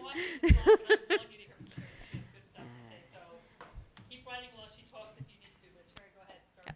Okay. So I wanted to say thank you most of all. I was new to Goodyear when you all started this process, and I don't know how many of you knew that, but I've been sitting over there and over here and behind the desk over here, and I've been here about 10 months now, and I came most recently from Arizona State University, and prior to that with 16 years at the City of Tempe, 5 years in the private sector with construction firms doing business development and marketing primarily. So in city government, I've done community and economic development my whole career, and I have a master's in public administration and finance and management. I'm working on my doctorate in urban management. So believe it or not, the stuff you've been talking about the last 9 months are my passion, the things that I love the most. And I just wanted to say thank you, because I've never, in my 20-some years of government experience, seen such an engaged, committed, caring, thoughtful group of citizens spend so much time and effort in a process. Sincerely, you guys are amazing, and I thank you for that. And while all of us have different ways of expressing ourselves and contributing to a group like this, it's invaluable to us, the work that you're doing here. And believe it or not, we take it very, very seriously, and so does the City Council. So you can feel good about yourselves, and I'm very proud of you and very proud to be a part of this process. So thank you. I'll start the conversation there. When I was brought to Goodyear, it was about making our development services more focused on customer service. So that's all about economic development, right? What do we do when we like a place? We go back. We give them our money, and we vote with our feet and our wallets, and we spend our time and our money there. So that's what the city has come around to recognizing. You know, you get into a business for lots of reasons, but we've come around to realizing that if we want to be the place of choice for growth in the future, quality growth, we need to kind of shape our business practices to match. And that's what I was brought in to help do. So about a year ago, the city combined economic development, community development, and the building safety team, since we've added code enforcement and fire inspections and plan reviews. So we have a group of about 30-some folks who are committed to helping make this community better every day in their jobs. And Katie, in the effort that she's been doing here, is really challenged to take the best of what's in your brains and in your minds and in your hearts and shape it into a plan for growth in the community. And so if we've forgotten why we're here and tired of coming to meetings, let me remind you of the importance of what you're doing every day. Economic development is a piece that's actually relatively new to cities. So believe it or not, prior to 1990, it was called smokestack chasing. Prior to that, it was the Industrial Revolution. Prior to that, it was the Military Revolution. And if you go back in time, there were little tiny pieces that added up to one big change, one big sea change in an economy or in a civilization that made it go leaps and bounds forward in terms of its economic cycle and its development. That's truly where we are today in Goodyear. We are 10% developed. So 10% of this 190 square miles is developed. We have about 10% of our population as to where we'll be at build-out. So we anticipate to be at 700,000-ish residents at build-out. That's a very large city. That's about the size of Mesa right now if you compare population-wise, if you will. So while you may doubt that your comments are important and your thoughts are valued, you're setting us on that path for what we look like in the future, and it's very critical, and we value the work that you're doing here. So economic development, very important, right? That's our roadmap to success. That's what we do every day, day in, day out. That's our strategic plan for growing the economy in this community. I already used all my time and no slides, so sorry. So this is the economic development team from a very micro perspective, right? These are the folks that get paid and have economic development on their card. But I would argue with you that there's a dedicated group of 511 employees here at the City of Goodyear who do economic development every day. Every one of our employees does economic development in some way or shape. What do we primarily do? We do business attraction and retention, business expansion. That's not news to you all. What are we looking for? We're looking for these different industries. So if you took a cross-section of the census report that comes out every year, every 10 years, but it's updated every 5 years, and you took every resident of Goodyear and you put them in an employment category, guess where they'd fall? They'd fall in these categories. And I constantly challenge myself, is it the chicken or is it the egg? Is it the chicken or the egg? Did we get people in Goodyear because the jobs were here, or did people come to Goodyear and then the jobs were created because that's where they got their education and that's what their passion is? And believe it or not, you'd probably grow without an economic development team, but you might look a little different than you do today. And I challenge you to think about that concept. So, Sherry, I share your passion. San Jose is one of my very favorite cities in the entire world. The other thing I wanted to say about most of you is you're all very well traveled, right? So your perspectives are so wonderful and diverse. I've really enjoyed the effort that you've gone to bring in pictures of places that you like, places that are important to you, places that you would like us to emulate. That's the vision that we want to share. And so as we go down this path together and have to sell this vision to the community, I want you to be thinking about those special places you've been and try to share that message with your neighbors and people that you talk to about this.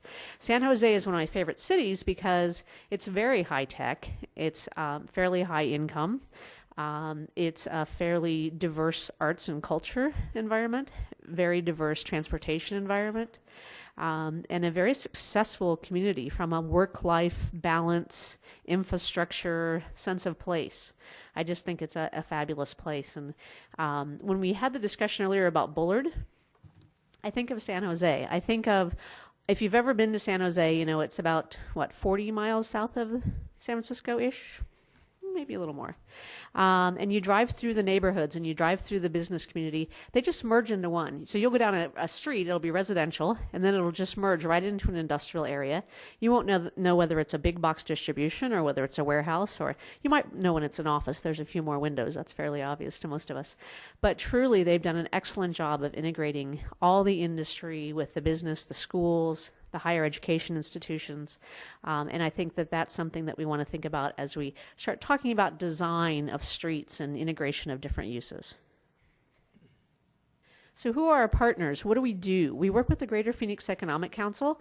That's a regional group that we pay on a per head basis, here a population basis, to market and brand Greater Phoenix. They also do one important thing. They bring in industry types that we focus on.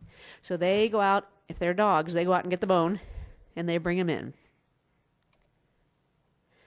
They all have fun names. So we are talking code names in economic development. Those aren't in your dictionary either, but every time we have a project, it's always confidential. We have a non-disclosure agreement we have to sign, and we have to say, we promise to never talk about Cooks and Door coming to Goodyear or Lockheed Martin doing an expansion or anything of that nature until it's in a public place.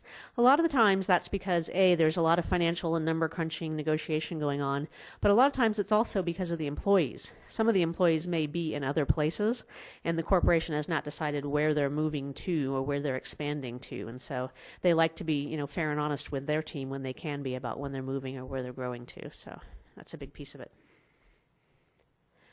What are our other partners? You probably know all these folks. You see them every day in the news. Might be surprised to see at the bottom of that list APS and Southwest Gas, for example. All the utility companies are an integral piece of our business development approach. So one thing in the West Valley that's a little bit unique is we don't have all the infrastructure already in place, right? So when someone decides to locate at 44th and McDowell or 44th and Washington, everything's already there. Plenty of streets and transportation and power, redundant power, all these good things that we need. In Goodyear, we have to build it in most cases. We have to put it there. The street grid is actually fairly nice, right? That's a beautiful street grid here, but a lot of the other pieces under the street are not there yet. And so it adds cost to a project. So if a corporation is making a decision about Goodyear or Central Phoenix, even though the cost of their lease in Central Phoenix or buying their building and doing their tenant improvement might be higher, their cost to do the infrastructure and build the building in Goodyear might also be higher because they have more work to do here in terms of making the project successful and sustainable from an environmental and a production perspective. So these are things that we work with every day. All the different decision factors that George talked about, absolutely critical. You just never know what is going to make the difference to a business locating in a community. The most recent trend that we went through during the last economic bubble was all about talent. So I've heard you guys say this in different ways and shapes throughout the last 9 months. It's all about talent. So people in the HR business were chasing the most talented workforce. And Goodyear is really unique in that perspective, certainly in the West Valley, but really in the state of Arizona. Very high average income. This is about 86,000 average income. You've heard me say that. Very highly educated. Those are the types of employees that most of that high-tech base, most of those high-level employers are searching for. And they don't exist in the West Valley in any great concentration, but they do here in Goodyear. That's one of our extreme assets. Additionally, they're always looking at cost and the bottom line. So while most government would tell you they're in the business of, providing services to residents, they're also in the business of maintaining that economic balance from a financial perspective for the community. The private sector will tell you they're all about market, right? They're all about what does the market drive and keeping our costs low and being competitive. But when it comes time to do a business location decision, it's often about this. Right, their hands out, and what are you going to do for me? What are you going to give me? And so we have to come up with strategic tools that help us in that conversation, but we also have to do the infrastructure piece. So the infrastructure piece is what we're doing tonight. We're deciding where we invest in our community over time such that this conversation is less, and they make decisions based on talent and other assets that the community has over time, and less about us writing a check or devaluing a piece of land or giving a tax break or anything of that nature. We do all of this as a team. That's what I meant about the 511 employees here at the City of Goodyear. We work together every day in this team environment to solve problems to make it easier for business to come to our community.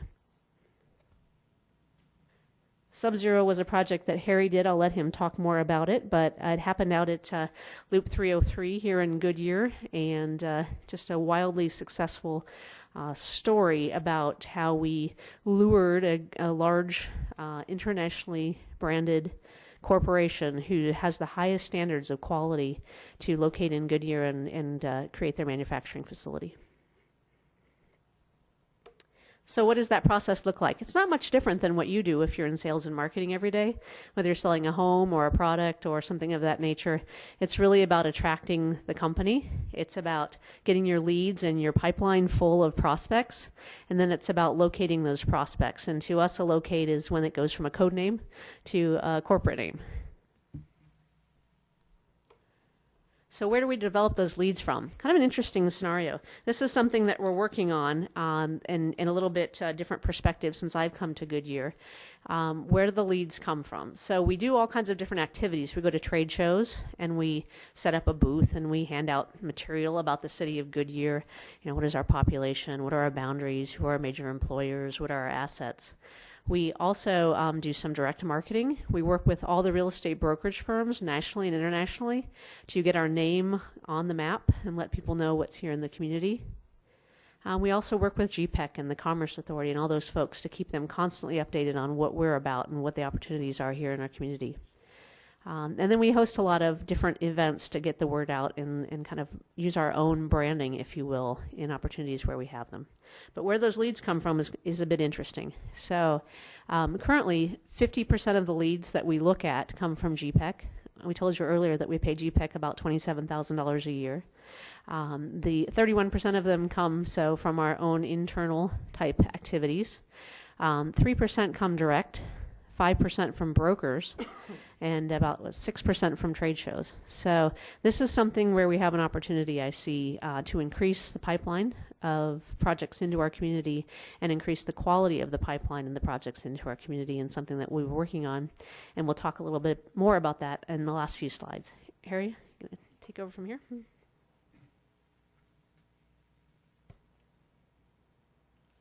Thank you. Thank you, Sherry. Appreciate it. It sure is a pleasure to be here, as Sherry was mentioning about your dedication, and thank you very much for that. It's a privilege for me to be here and to present to you tonight. I got here actually in 2007, and I got here and everything fell apart after I got here. So fortunately, they hadn't blamed it all on me, so I'm still here. But I've been very fortunate to be here for 6 years, and then before that I was in Chandler for 7 years. One of the things that we have done, and we've worked very hard to do, is develop business tools to help us, as Sherry was talking about, when we have that opportunity to sit across the table from a prospect, and that discussion about what can you do for me? And so we've done in some very unique ways, put together some tools to take advantage of every opportunity I think that we have in Goodyear. We're fortunate, let me talk about just a few of those. One of them is that we're very fortunate to have, and there's only 2 in all of Arizona, and that's the military reuse zone. Since it was a former base, there are certain advantages for aviation and aerospace companies that serve those industries to locate on our airport area or the former military base. So that's a significant benefit. Goodyear pushed very hard to get that approved, and we were fortunate in 2002 for that to be approved. Also, we've worked hard on the foreign trade zones, and there was some talk about that, and I'll talk a little bit more about that in a minute. And there's some of those other projects there. One that was very key for us, and this was done long before CTCA came to town, but the city developed the redevelopment area that allowed us to provide that government property lease excise tax program that helped us attract the Cancer Treatment Centers of America here. So the city's been very innovative and has worked very hard to make sure we have those tools in place so that at the right time we can employ those tools to attract the right company. CTCA has been a wonderful example. They said 5 years ago they'd be 400 employees in 5 years. They're well over 600 now, pushing to 700. They have located their IT here, and that's not IT just for Goodyear, but that's corporate IT for all of their operations. So very high-paying jobs in one of those key industries. So we've had definitely some success in those programs. Another big part of what we do, and Sherry mentioned that, was business retention and expansion, and then our target to small businesses. A number of different ways that we work with our existing businesses. You know, businesses are successful, and they'll come where they're invited, but then they're going to thrive where you nurture them and work with them. So whether they're the small business or the larger business, where they're working with them in all these different ways. We've been visiting with them, having small business summits, having mayor and city manager roundtables to understand what their needs are and to see how we can address those. Some of the things that were talked about tonight, obviously, oh, excuse me, how did I do that? Go back, there we go. Some of the things that were talked about tonight, obviously, is the Bullard Corridor and that key employment area. One of the things that we want to see over time is that to become one of the largest employment areas or employment centers in the Phoenix Valley. Definitely has that opportunity, as you were talking about all those acres there. And a great opportunity with a great inherited asset that we have there with the airport. Some things I wanted to show you about this area. It's really zone upon zone in attracting and the ability to attract industries. If you look at this area here, that's our redevelopment area. It was established by the city. And then, of course, we have the military reuse zone there. And then we also have, as was mentioned by a few people tonight, an entitled foreign trade zone in that area as well. I-10 and the Loop 303 are very important for us. The very key is how we develop our image over time. That 5-mile stretch along I-10 is very important. That just 2.5, 3 miles along the 303 is very important to us as well. So up there at the 303, you can begin to see what can happen in the future with Sub-Zero being there, Dick's Sporting Goods, and other businesses that will locate there. That will be a major and can be a world-class employment corridor in the future. One developer owns 1,600 acres there.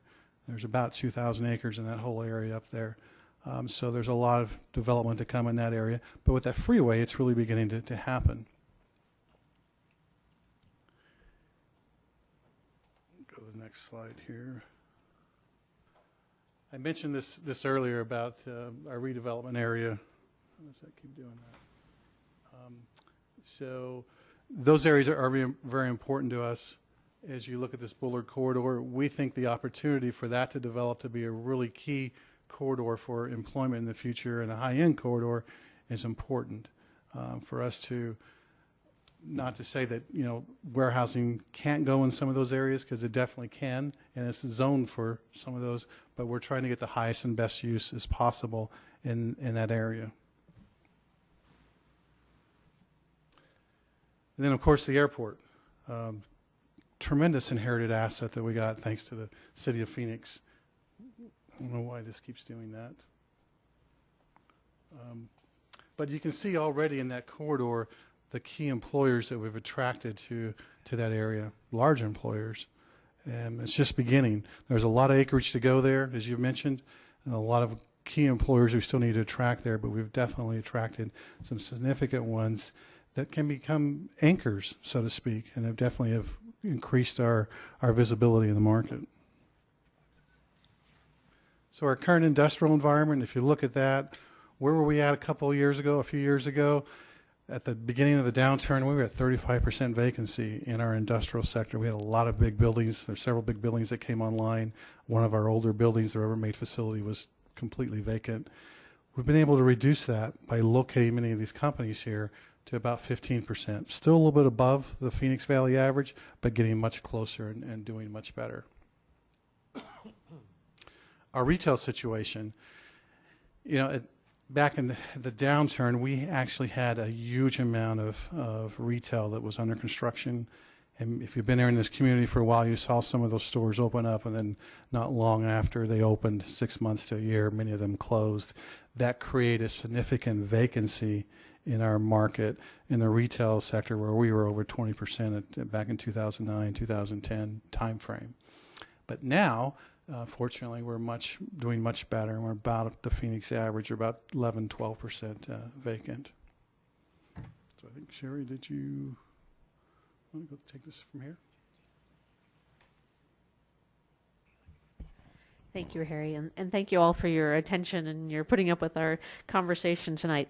I want to bring this back to why we're here tonight. So the next slide, I think, sums it up as far as my small mind can accommodate what economic development is. Economic development is really about economic sustainability. So if you all have come from somewhere else, which most of us have here in Metro Phoenix, you know that there are times that are good and there are times that are not so good. And the quality of the development that you invest in during the good times is what you get to live with in the bad times. And so while we have the luxury of everything being relatively new and fresh and beautiful here in Goodyear, it won't always be that way if we don't build quality development now. And so that's why the land use piece and the planning that we're doing today is our roadmap for growth. So there's an element to this that we didn't talk about today, and it probably came up in the question, so I don't want to bore you with too much of the economic stability question, but you all probably are aware we didn't talk about single-family homes much, did we, during this conversation? We talked a lot about industry. So the worst-kept secret of government is that most single-family homes net cost cities a negative income every year. So after the initial maybe 1 to 2 year period of construction, each city and each single family residence in a community is a net loss in terms of tax revenue. So you might wonder why we're all out there chasing these retail and commercial and office and industrial projects. Unfortunately, that is the tax structure here in Arizona, and it's that way in many places. As you move further east in the country, single-family homes have a much higher tax structure on them, and it's more even from taxing in single-family to industrial and office and retail. But on the western United States, single-family homes are taxed very low relative to industry. And so that's why chasing rooftops while it drives retail is a bit of a dangerous game and not very sustainable. So the proper balance of single-family homes with your industrial, office, and commercial centers, the proper balance of parks and streets and bridges and amenities that have to be paid for with tax dollars is absolutely critical to our long-term economic sustainability. And again, we're 10% developed, so those decisions we're making today really have a serious impact over time. I think one of the easiest ways to see that perhaps in Goodyear today would be the Bullard Wash area. If you've gone to Bullard Wash over by what's the Estrella Falls Mall site in the future, it's beautiful right next to the mall. But what does the rest of it look like? Tired wash, an area where we have overgrown trees, maybe some scrub desert areas. Wouldn't it be wonderful if the Bullard Wash area was a recreational amenity? Wouldn't it be wonderful if the Bullard Wash area was an amenity for office parks? What if single-family homes bordered on a Bullard Wash type area? It's a way of taking those amenities and opportunities in your community and turning them into a long-term asset. And so I'll leave you with my 2 cents worth that the work you're doing is critical. We value it, and we understand how absolutely essential the decisions you're making today are to the future economic health of the community. So thank you.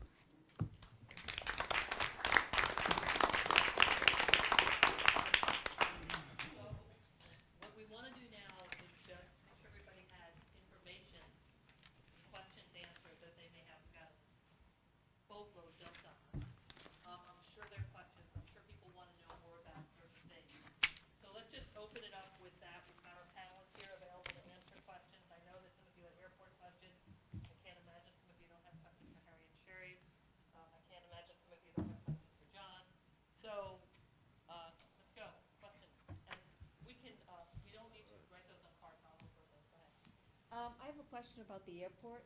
Is there any possibility that we could have limited flights out of here like Mesa does? I mean, we don't ever say anything is not possible. Right now, that's not in our plan. That's not what we've, that's not the vision that we've developed for the airport. It's not what we figure is the highest and best use. And let me tell you a little bit why.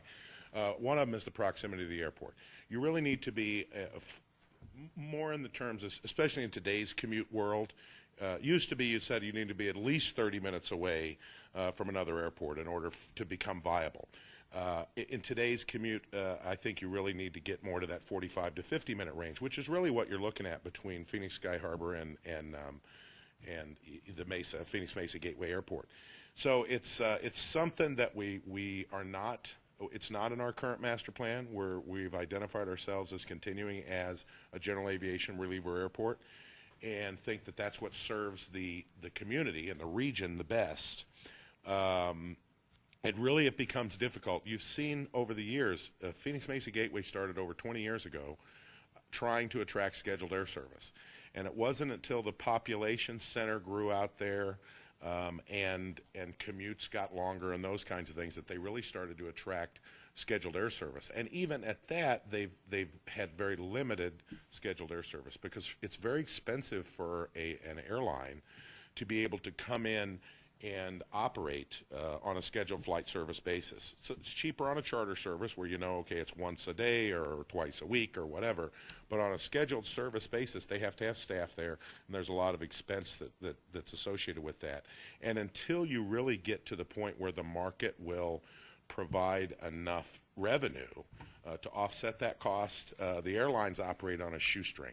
The airlines make either dump trucks full of money or they starve to death. They've never been able to figure out how to get that right. They've got a lot better over the years, but they operate on such a low margin that it's really difficult to identify that. And a lot of it has to do with population density.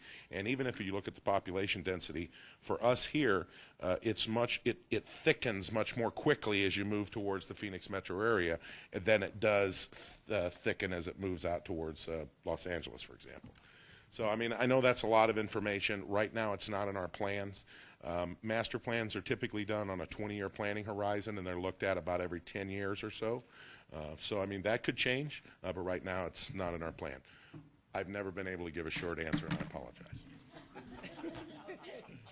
Regarding economic development, how do businesses that the team courts, how do they react to or ask questions about the prison at I-10 and 303?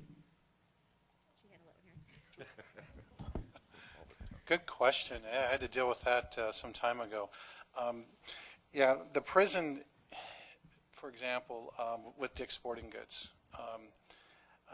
they knew the prison was there, but they were unaware that it could potentially expand. And so we had to, go through a fight during the process of Dick's Sporting Goods making a decision to come here. We had to go through a fight with the state saying, hey, we don't want that prison to expand anymore. We've done our thing for humanity. In fact, it was only supposed to be, I think, 1,500 when it started out, and it grew up to about 5,000. So fortunately, we got that stopped. It's in a prime area today. It wasn't, 30, 40 years ago when it was put there, but it's in a prime area today. But it does not affect us that much. I like to say, it's the other kind of gated community when people ask. So we try to make a joke out of it. But there's enough there in that area with the 303 and the I-10 and the other things that we have in the community. It's not a huge distraction. In terms of attracting businesses, you wish it wasn't there, but we will overcome that, and I think we are. The quality businesses that we've attracted there, Sub-Zero and Dick's Sporting Goods and others that are coming, it's not a big issue. Good question. This question is for Sherry. When you market the city to companies, is there a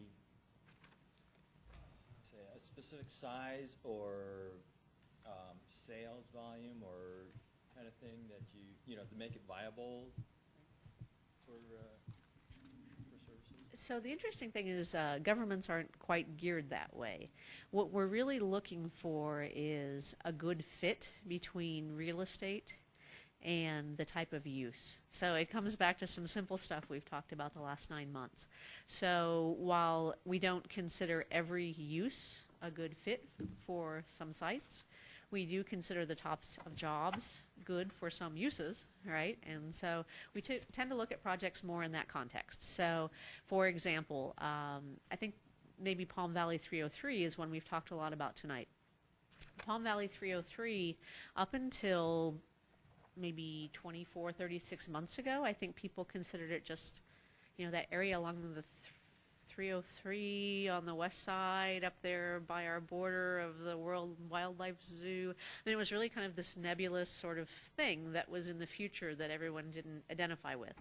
I will tell you, Harry was referring to them as that 1,600-acre park that is up there. And while they've had a master plan for a significant amount of time, a planned area development that defined what types of uses could occur there, it wasn't until recently when the market started to get hot and it came to us from a real estate perspective. So the cost of our real estate and the employment base and the need to access other markets, i.e. Las Vegas, LA, Inland Empire, etc., converged to the point where all of a sudden Palm Valley 303 is a very hot market. And there are right now in Metro Phoenix, we understand, at least 17 big box operations. That's 500,000 to 1.5 million square feet evaluating Metro Phoenix, of which Goodyear is a significant player in many of those projects. They're not all distribution, they're not all manufacturing, there's some nice mix.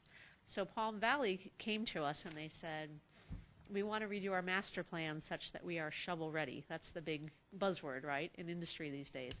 So can we tell a real estate broker with a client in tow, you can open your doors in less than 12 to 18 months? And that's what the land needs to be ready to do. That means it has its general plan designation, it has its zoning, it has its infrastructure at least outlined, and the street, its infrastructure, everything's ready to go, and they just turn dirt and go on a building.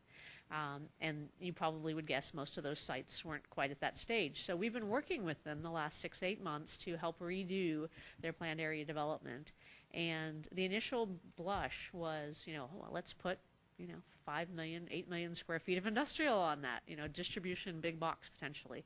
We went back and had conversation and brought market data and showed them kind of other pictures of places around the valley that we like, other places around the country that we think are pretty and compatible with the demographics that you see today in Goodyear as far as an employment perspective, lease rates on different types of uses from industrial and office and retail. And we're at a point today where we feel pretty comfortable that we've got a PAD, a planned area development, that fits Palm Valley 303 probably into the next 20 years. As Joe was talking about, that's the typical planning horizon. So it left in the retail on the corners in some instances. It added back the office that they had decided to take out initially. It added back some flex tech, kind of one-story face along the 303 in some places. And most importantly, it created a gateway to Goodyear on that corner that now, believe it or not, Palm Valley 303 is our gateway there on the northwestern part of the community. So it's a long answer to your question, but there's a lot of components that go into that answer.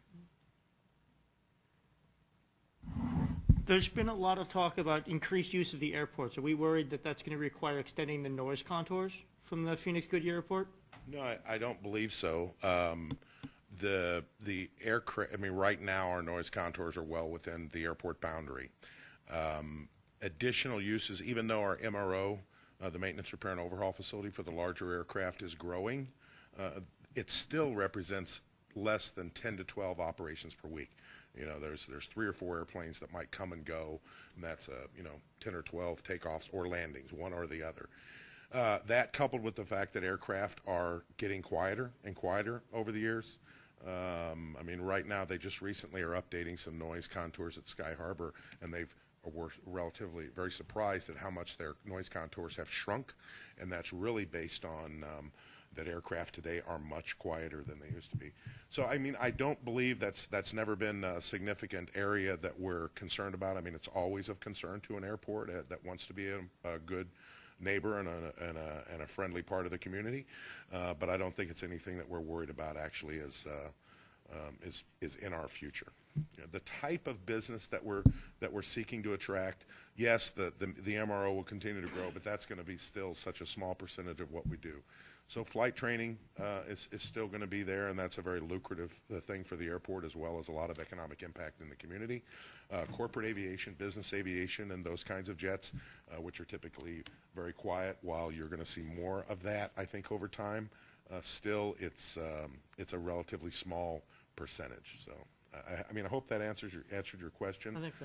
But we're not looking at becoming a major cargo operation where those big airplanes come in the middle of the night and leave early in the morning.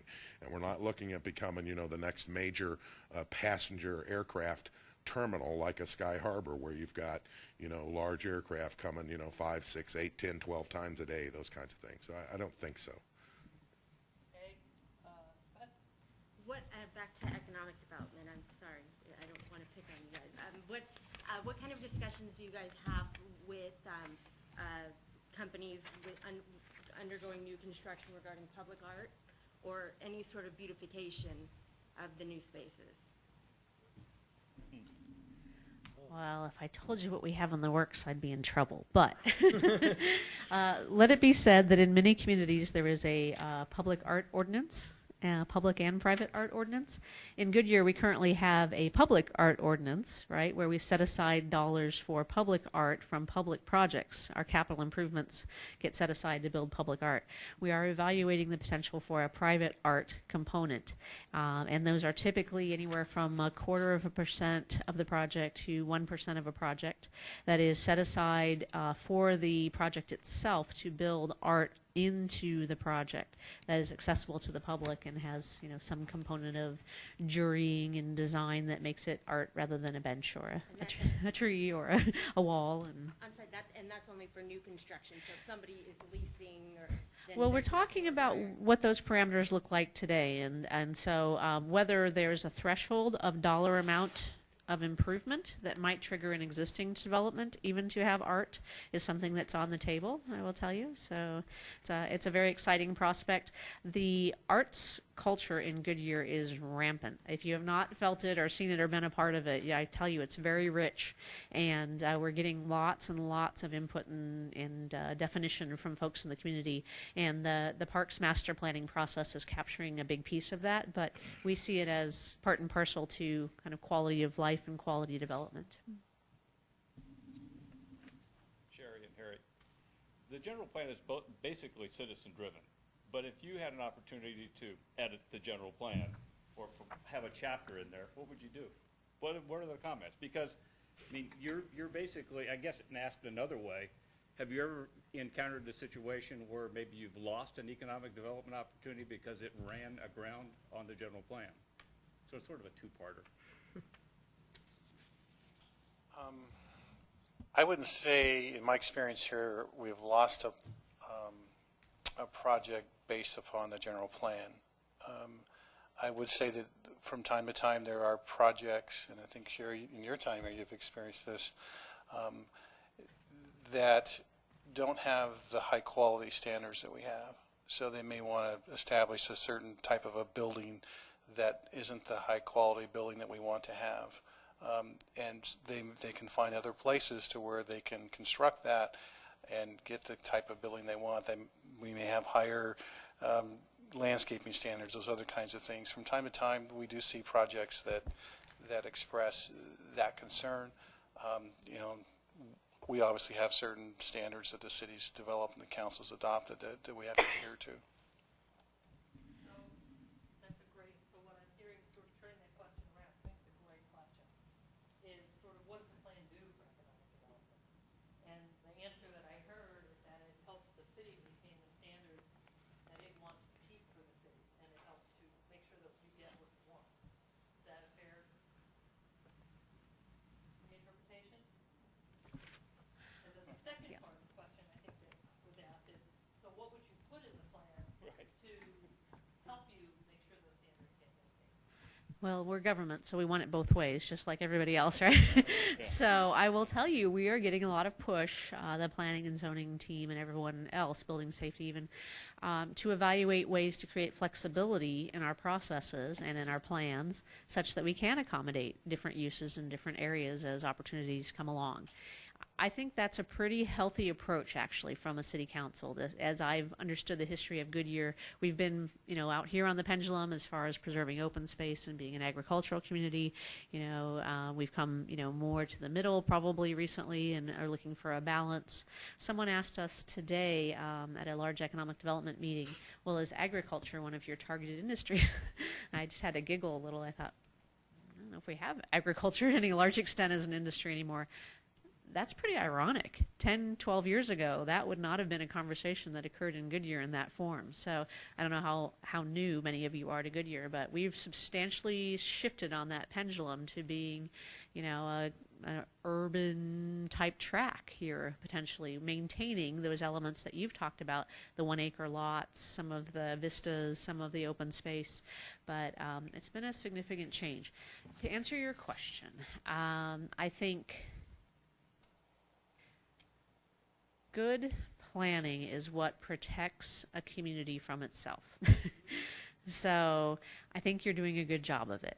When I came to Goodyear over the years, and I've been out here the last 25 years watching this community grow, I thought, wow, I just love the street grid. It's so beautiful that we have large medians with lots of landscaping, that we have nice setbacks, that we have architectural features in our individual single-family homes and in our wall structures, and that we have planned for areas that have unique height limits. We've planned for areas that are more one character than the other. And so I think we've done a pretty darn good job of it. If I could change one thing, it would be probably what we're doing with the land use. And that's an item that we all as a team in planning and zoning, Katie first came to me and said, what do you think? During my interview process, several people said, what do you think about form-based code? And I said, I love it. I think it provides a lot of flexibility and opportunity. For those of you that aren't familiar with those terms, it's really what we're talking about in the land use, going to more of a zonal approach for uses rather than specific parcel approach to uses. And one other thing that we're looking at that's a pretty unique but significant change is looking at zoning as development, not zoning as entitlement. And that's really critical. And what we've done with that is added timelines to our approvals such that if a developer or a builder doesn't start construction within 90 or 180 days of getting some of these approvals, they lose their ability to develop under those exact guidelines. And what that does is protect us from having what we have today, for example, 5,000 approved lots in West Goodyear and certain sizes and dimensions that maybe aren't the market today, but they're already approved. So they could pull permits tomorrow, on a which in our case is fortunate in some that we have 60 and 70 foot lots. But what if it was the reverse? What if we had 35 foot lots and the market wasn't that today? We'd be pretty upset with ourselves. So putting structure and guidelines into the process is helpful, but having some flexibility in the guidelines is also critical, and that's what I think the land use is doing. Did you add something, Katie, you want to add?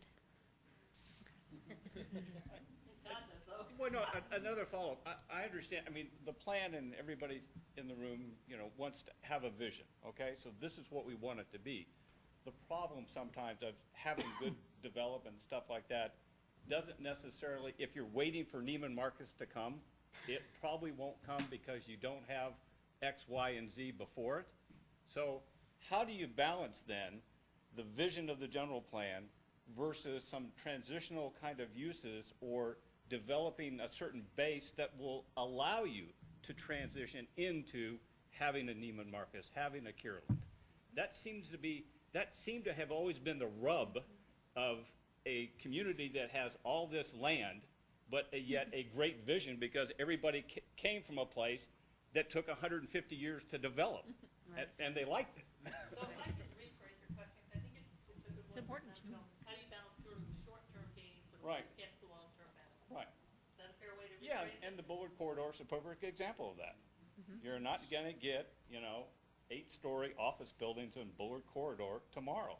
You may get a warehouse or a distribution facility that in time may transition into an office or something. Were you in my 4 o'clock meeting today? Did you have a tape recorder? We were having this exact same conversation about the area around the ballpark, for example. What does it look like in the near term or the future? And again, I would tell you that that's what we're doing today. We're making those decisions about what land uses can be accommodated and are appropriate adjacent to each other over time, right? That's the conversation we're having. Could we possibly anticipate every potential use? No. But, the fact that we have the ability to do 120 feet, was that what you said, Joe? No, he didn't say that. Up to 120 feet around the ballpark, for example, with a special use permit. Is that compatible with the airport use today? It's challenging. Would we prefer probably to see 5, 6, 8-story buildings? Probably a better use for all of us going forward, right there adjacent to the airport. But if we can move away from the airport, is density a possibility? Absolutely. Even on the quadrant directly adjacent at City Center, for example, would we want City Hall to be more than 2, 3 stories? Maybe it could be 12 or 14. If I could step in here, I think that, what Sherry's saying is it is an important balancing act. For example, if someone came in with, and I'll use some extreme examples, they wanted to do an industrial crushing plant in the Bullard Road corridor. It's an extreme example, but it could happen, and we want flexibility to do it. But let's say that crushing plant, they have to store cars on there, and oil seeps into the ground, so it creates long-term environmental impacts. Well, I think that the decision point might be, and please step in if I'm wrong, are those long-term environmental impacts significant enough that it might prevent change? Because it would create a lot of obstacles to change. It might create obstacles to new development. But if it were a tilt-up industrial building where somebody made widgets, their attitude might be very different. So I think that becomes where the general plan is important, is if there is a long-term vision for the Bullard Corridor as a more high-end office commercial corridor, I think there's a recognition, maybe this is something you want to recommend that goes in the plan, that interim short-term uses be allowed, but as long as they don't have impacts and effects that are so substantial that mitigation would take that piece out of the market for redevelopment. So, you'd have to remediate it, or you'd have to clean up a lot of metal. So I think, I just want to add, though, I think even more, every single chapter in this general plan could be an economic development chapter. And when we look at this neighborhoods chapter, we're trying to create neighborhoods that create a population and a place that people want to live. And when people want to live there, Neiman Marcus wants to open a store there. Exactly. And so I think that's kind of, we're looking at the economic development goals, knowing this is what we want to get to. So we're looking at everything else saying, well, this is how we create a community that helps us get there. And so, I hope that we make that tie, that economic development. How our parks look, if we have transit, how our neighborhoods are, all that's going to help them do their job when they have this beautiful community to and to showcase. support Katie, I'm going to quote a guy that I work with a lot of names, Rick Merity, works for Elliott Pollock and Associates, and some of you may or may not have heard of that firm. But when people say, and Sherry's absolutely right, on a dollar-for-dollar basis, the taxes houses pay do not equal taxes that commercial industrial pays. But what Rick says is, what you need are those houses, because what lives in those houses are the people that work in the companies, buy the groceries, if you tax groceries, buy the goods, to promote the Neiman Marcus, to promote the theater, to promote the types of things that you want to have in Goodyear. And the reason you get people to live in those houses is you have that kind of community and diversity that Katie is talking about. So it is the real chicken and egg, and it's a real pot. But that cost balance switches, though, if you now talk about residential in a high-density environment. Because So it does and it doesn't. Interestingly, over time, a high-density environment can be also very expensive to maintain. When you start talking about going from a pumper truck to, a ladder truck, when you start talking about going from infrastructure for 4 units per acre on a street to infrastructure for an 18-story building, your costs are exponential from a maintenance and operations perspective, not only for the builder, but also for the community. Yeah, but they are, but then you offset that with distance of distribution lines and everything else, and that gets shorted, you shorten all that stuff. So there's a balance. I don't know if it necessarily is always a one-to-one, but. We can't, what I would say is, I think what Sherry's just sort of saying is there's a reason the city goes after businesses, and that is they create taxes that provide parks, that create the things we want, the quality of life. I think that, having said that, what Katie's trying to say is it's not only those businesses, but those businesses exist because Goodyear becomes a good place to live. What makes Goodyear a good place to live is choice in housing, which means a range of densities, a high quality of life, which means the arts, the culture, the sustainability, the opportunities, which is the technology, the benefits, the things that draw people here, but also benefit the people that live here. And so as we develop this plan, we need to kind of keep that bigger picture in mind. It's not all about bringing in the Neiman Marcus. It's about creating a place where Neiman Marcus might want to come, and then benefiting the community. Well, the other thing too is the airport's always an interesting push-pull kind of deal too. But and I don't know if this is a fact, but someone told me one time that the Scottsdale Airport, they envision the land around the Goodyear Airport, Phoenix Airport, being like Scottsdale. But my understanding was it's like 20% of the businesses around the Scottsdale Airport use the Scottsdale Airport. Everybody else doesn't use the airport. Yeah, and 20% might be high. Yeah, right. You have some pretty significant users in the Scottsdale Airport. Yeah, but the rest of it is just a commercial development. I mean, it's a business park where there's a variety of mixed uses, retail and commercial, industrial. It's a very successful model. Scottsdale did a lot of smart things. Now, one thing that they've done that they're pretty much done is the airport is the airport, and there's no room for it to grow, which is okay. And they've got a particular niche market with the corporate aviation and some of the other uses around there that, it's talk about a destination. I mean, they get there will not be another Scottsdale for a while. Now, certainly the city of Goodyear has the potential to be that same model in the West Valley. And I've said that since I've been working out here. I live in West Phoenix, and I also served and worked on the general plan update in 2000 for the city of Phoenix. And so for that, I definitely I admire you for what you do, and I actually, especially because I live in West Phoenix, I encourage you to make wise decisions as you go forward. And I like where I live, but I live in a neighborhood that's as old as I am, and so urban planning has changed a lot, and you've got a lot of great resources around you. What I want to talk just briefly about the airport, and I don't want to take too much time. What we see is growth. We see, we've got a lot of available land, and looking for a large aerospace manufacturer that needs a place to land, or somebody that needs to be on the airport, that needs that access. Doesn't necessarily need to fly a lot, but they need either to fly stuff in or fly stuff out. Boeing is a great example down at Mesa Falcon Field. Lockheed Martin's a good example here. They're very much entrenched. What they do there is not specifically aviation driven. It's more research and development for the defense industry. But looking for that. I mentioned the MRO. They recently completed a project where they've done 4 aircraft where they converted MD-80s to fire bombers. They drop water on fires. These are large commercial or small to medium commercial airliners. They flew in here once and they haven't flown out yet, but there's been thousands and thousands of man hours in each one. So the airport, is an enabler. It creates, an opportunity for good jobs that need to have an airport associated with it. So that's kind of what we see, and that's why I don't think there's going to be a big, a lot of noise created, for example, because we're growing.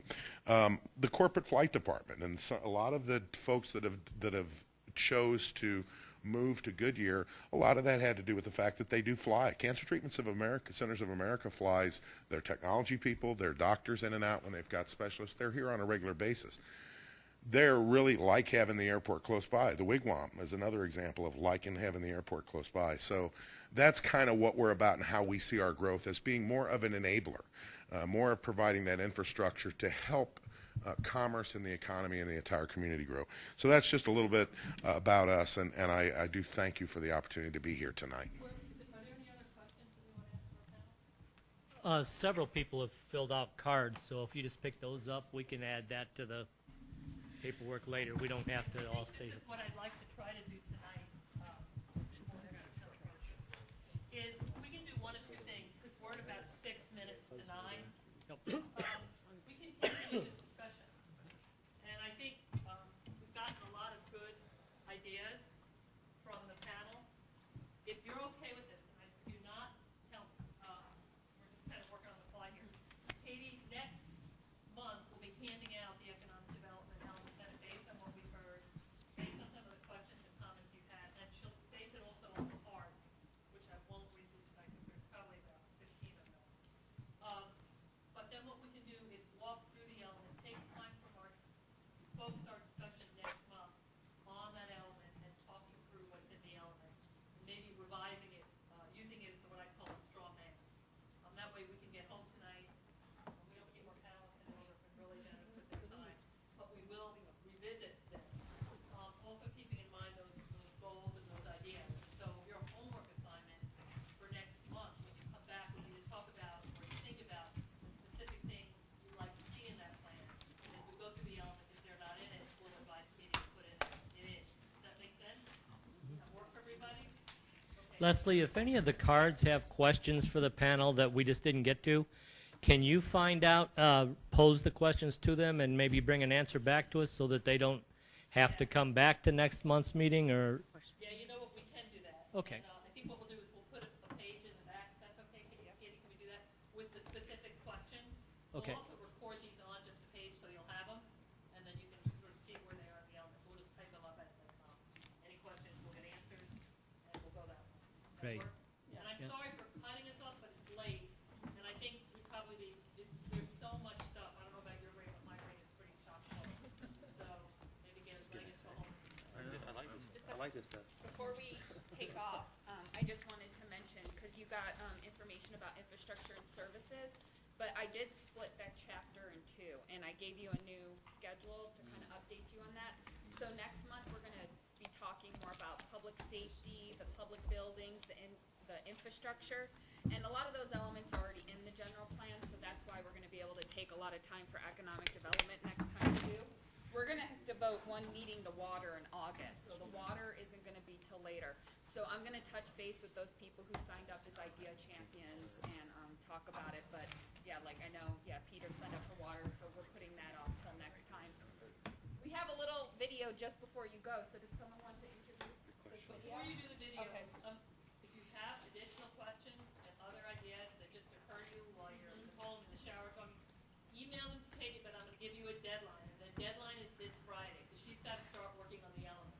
So anything that occurs to you by this Friday, if you email it to Katie, we'll put it on our question or idea list. After that, you have to wait till next month. So it doesn't mean it's shut down, it's just you got to wait till we meet next month. Does that work for you all? Okay, Yes. so you got a few more days. Okay, I'm sorry, go ahead. So someone mentioned that they like the Price Road corridor and that they like high tech. I heard several comments. Ironically, we have a little clip here for you that we prepared for council and did a interactive session with last year to talk about the Bullard corridor and what it might look like with different planning elements, different design elements that might enhance that high-end employer high-tech environment. We're looking south on Bullard Avenue at Van Buren. Not very inviting, is it? Imagine the corner at the right looking like this someday, with a huge water feature. What an upscale corporate look. And imagine the other corner with great landscaping like this. Looks much more inviting than our Bullard does today, right? Now keep your eyes on the median to the left. We can turn this brown median into a heavily landscaped one. While grass is no longer allowed in medians in Arizona, we can still make them really lush and green with ground cover and foliage. As we continue down Bullard Avenue toward the airport, look to the right. This could be turned into lush, heavily landscaped areas with lots of trees and berms and water features in front of our buildings to add to the corporate look. Berms such as these can also help hide empty brown land. Such a lush look can really help improve property values as well. Taking a closer look at the berms along the road, you see how they can be used to hide a sea of parking. Berms also help minimize the size of the building along the street. We're also looking for 50-foot setbacks such as these, rather than our normal 20 to 30 feet, to give us a much more corporate look and to enhance our vision. Goodyear could require water features and lakes and the lush landscaping you've seen here by making use of the recycled water lines all the way down Bullard Avenue. So that's just a snippet of our vision for how we can, with very limited design standards, really change the fabric and face of an area. Very nice. Thank you so much, panel, all of you, for coming and giving us all the information. I want to encourage everybody to, as we go into the summer and people start taking vacations and stuff, if you miss a meeting, we'll do our very best to excuse it, but it's up to you to catch up with the information so that we don't get bogged down in future meetings asking the same questions that we discussed before. So try and get updated on what you missed and keep up with us, and we'll have a good summer. Okay, if there's no other business for the General Plan Committee, this meeting is adjourned.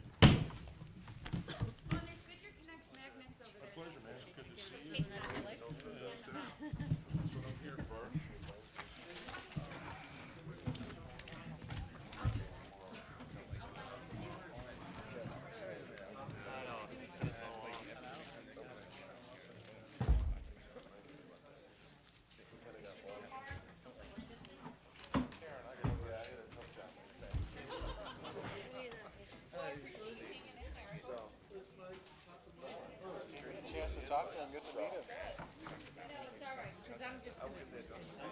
Okay, yeah. No, that's all right. Yeah, I'll just turn it along. What was it due? Yesterday? Tomorrow. Oh, yeah. I have face mine, yeah. You know, you have to take it. I email it to myself. It's my home. So this way, It was like. I'll get that done.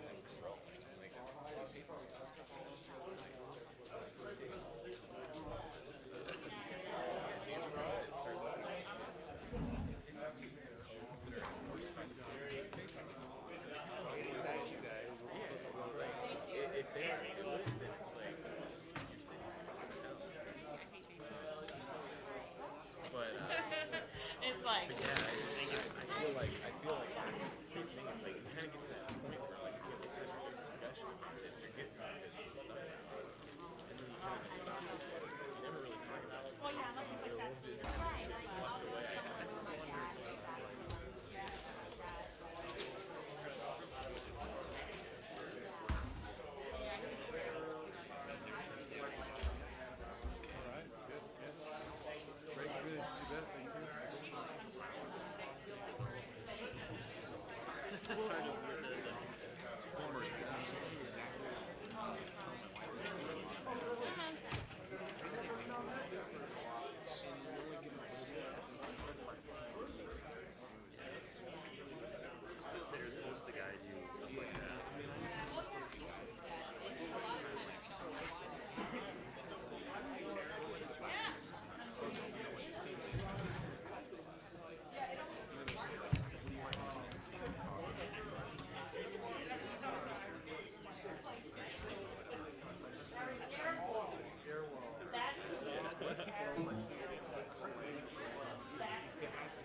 I don't even know. He's a good one to say what you want to have.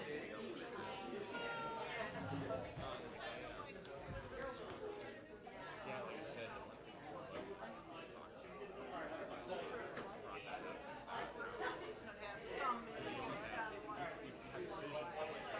But I mean, as far as what the regulation. What are we doing?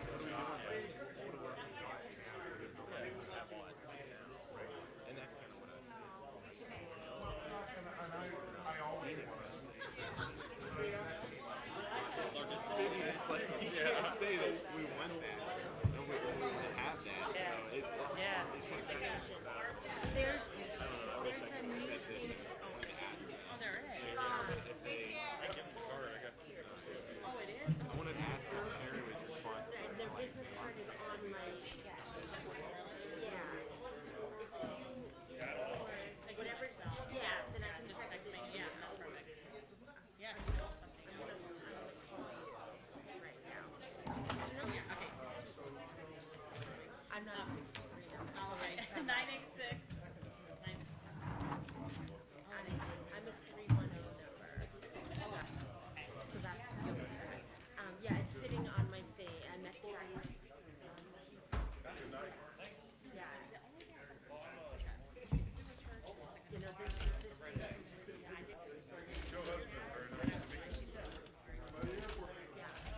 no, and yeah, I met the guy who runs it, and he's big, you know.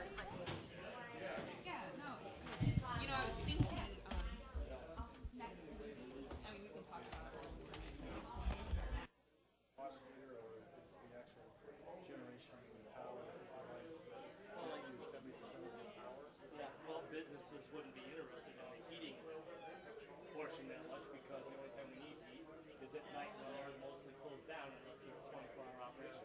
But total decay, electrical, if they, you know, if they were not to buy half or like you say, even 3/4 of their electrical, man, that would be a good payback. And most of them look at 5-year paybacks as some good investment.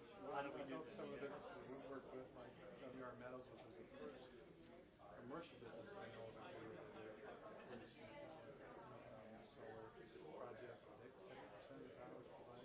And Macy's is pretty close to that. And although we have the largest solar rooftop, or one of the largest in the country. Yeah, we really celebrate those things when it happen. Our mayor will push forward legislation. You're right, given the lull the industry's in right now. It is. But there's still. But it's still a huge asset. I mean, we get 300 days a year of sunshine. Where else in the country do they get that? We really need to take advantage of it, even if it isn't that. Because It's going through its growing pains industry, but it ain't going away. No. You know, when Suntech announced their closing, I started reading different companies. Oh, yeah, I read an article where the yeah, and I don't know who's going to end up winning. company in the East wanted the employees and the other stuff, and then somebody's interested in the building now. Yeah, I've talked to three companies myself.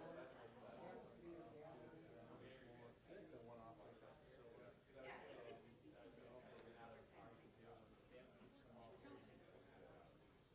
Good. It's a different business model. Yeah. Suntech had. Yeah. They're incredibly successful. Thank you, Harry. You bet.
brought it over here. I didn't, I thought somebody.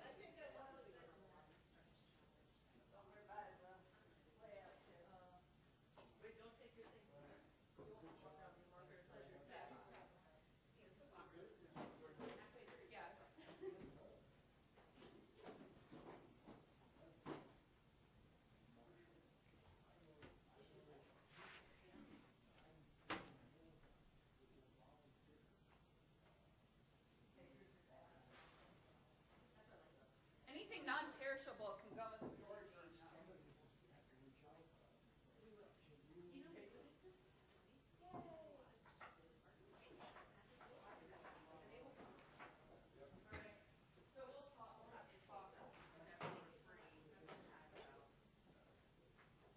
We weren't planning on putting it to another meeting, but.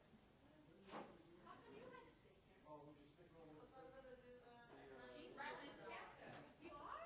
Yay! Oh, is that why you're here? Going to the meeting and saying, please tell us your YouTube chapter. Monday morning, half asleep state, I said, I'll work on that.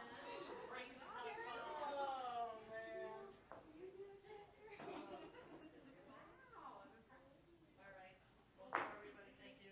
Thanks for restating me when I got in trouble. No, you know what? I'm always like, yeah, but I, yeah. Oh, I do too. Yeah, and I don't like to be close. That's what, okay. No, okay. You were disengaging me with the conversation. Thank you. I hope you thought it went well. I thought. We've been wanting that, you know, they've been dying to talk about our town. Integrated enough with the general system where we're trying to go? We just have to allow them to use some word corridor and make a foreign trade zone and not require extra landscaping. George says that. And then you just want to find the things to set up. Yeah, you are? He is. That Heidi wasn't. That was hilarious. Yeah. Like, other than I can come here. I feel like You just want to delay our Macy's lot consolidation. I really didn't do this way, but I'm glad that I wrote the policy like that distribution center, because now we just for 50-foot berms. Now it's like. I get this question. Thanks. Maybe where do you want to put this right in? In here.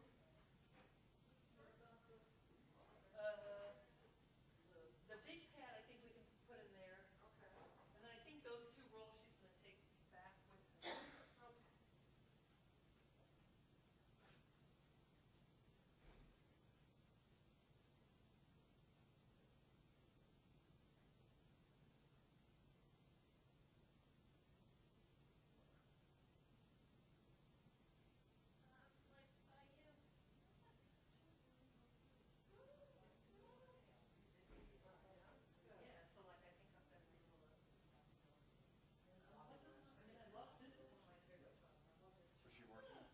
Yeah, she didn't work last night.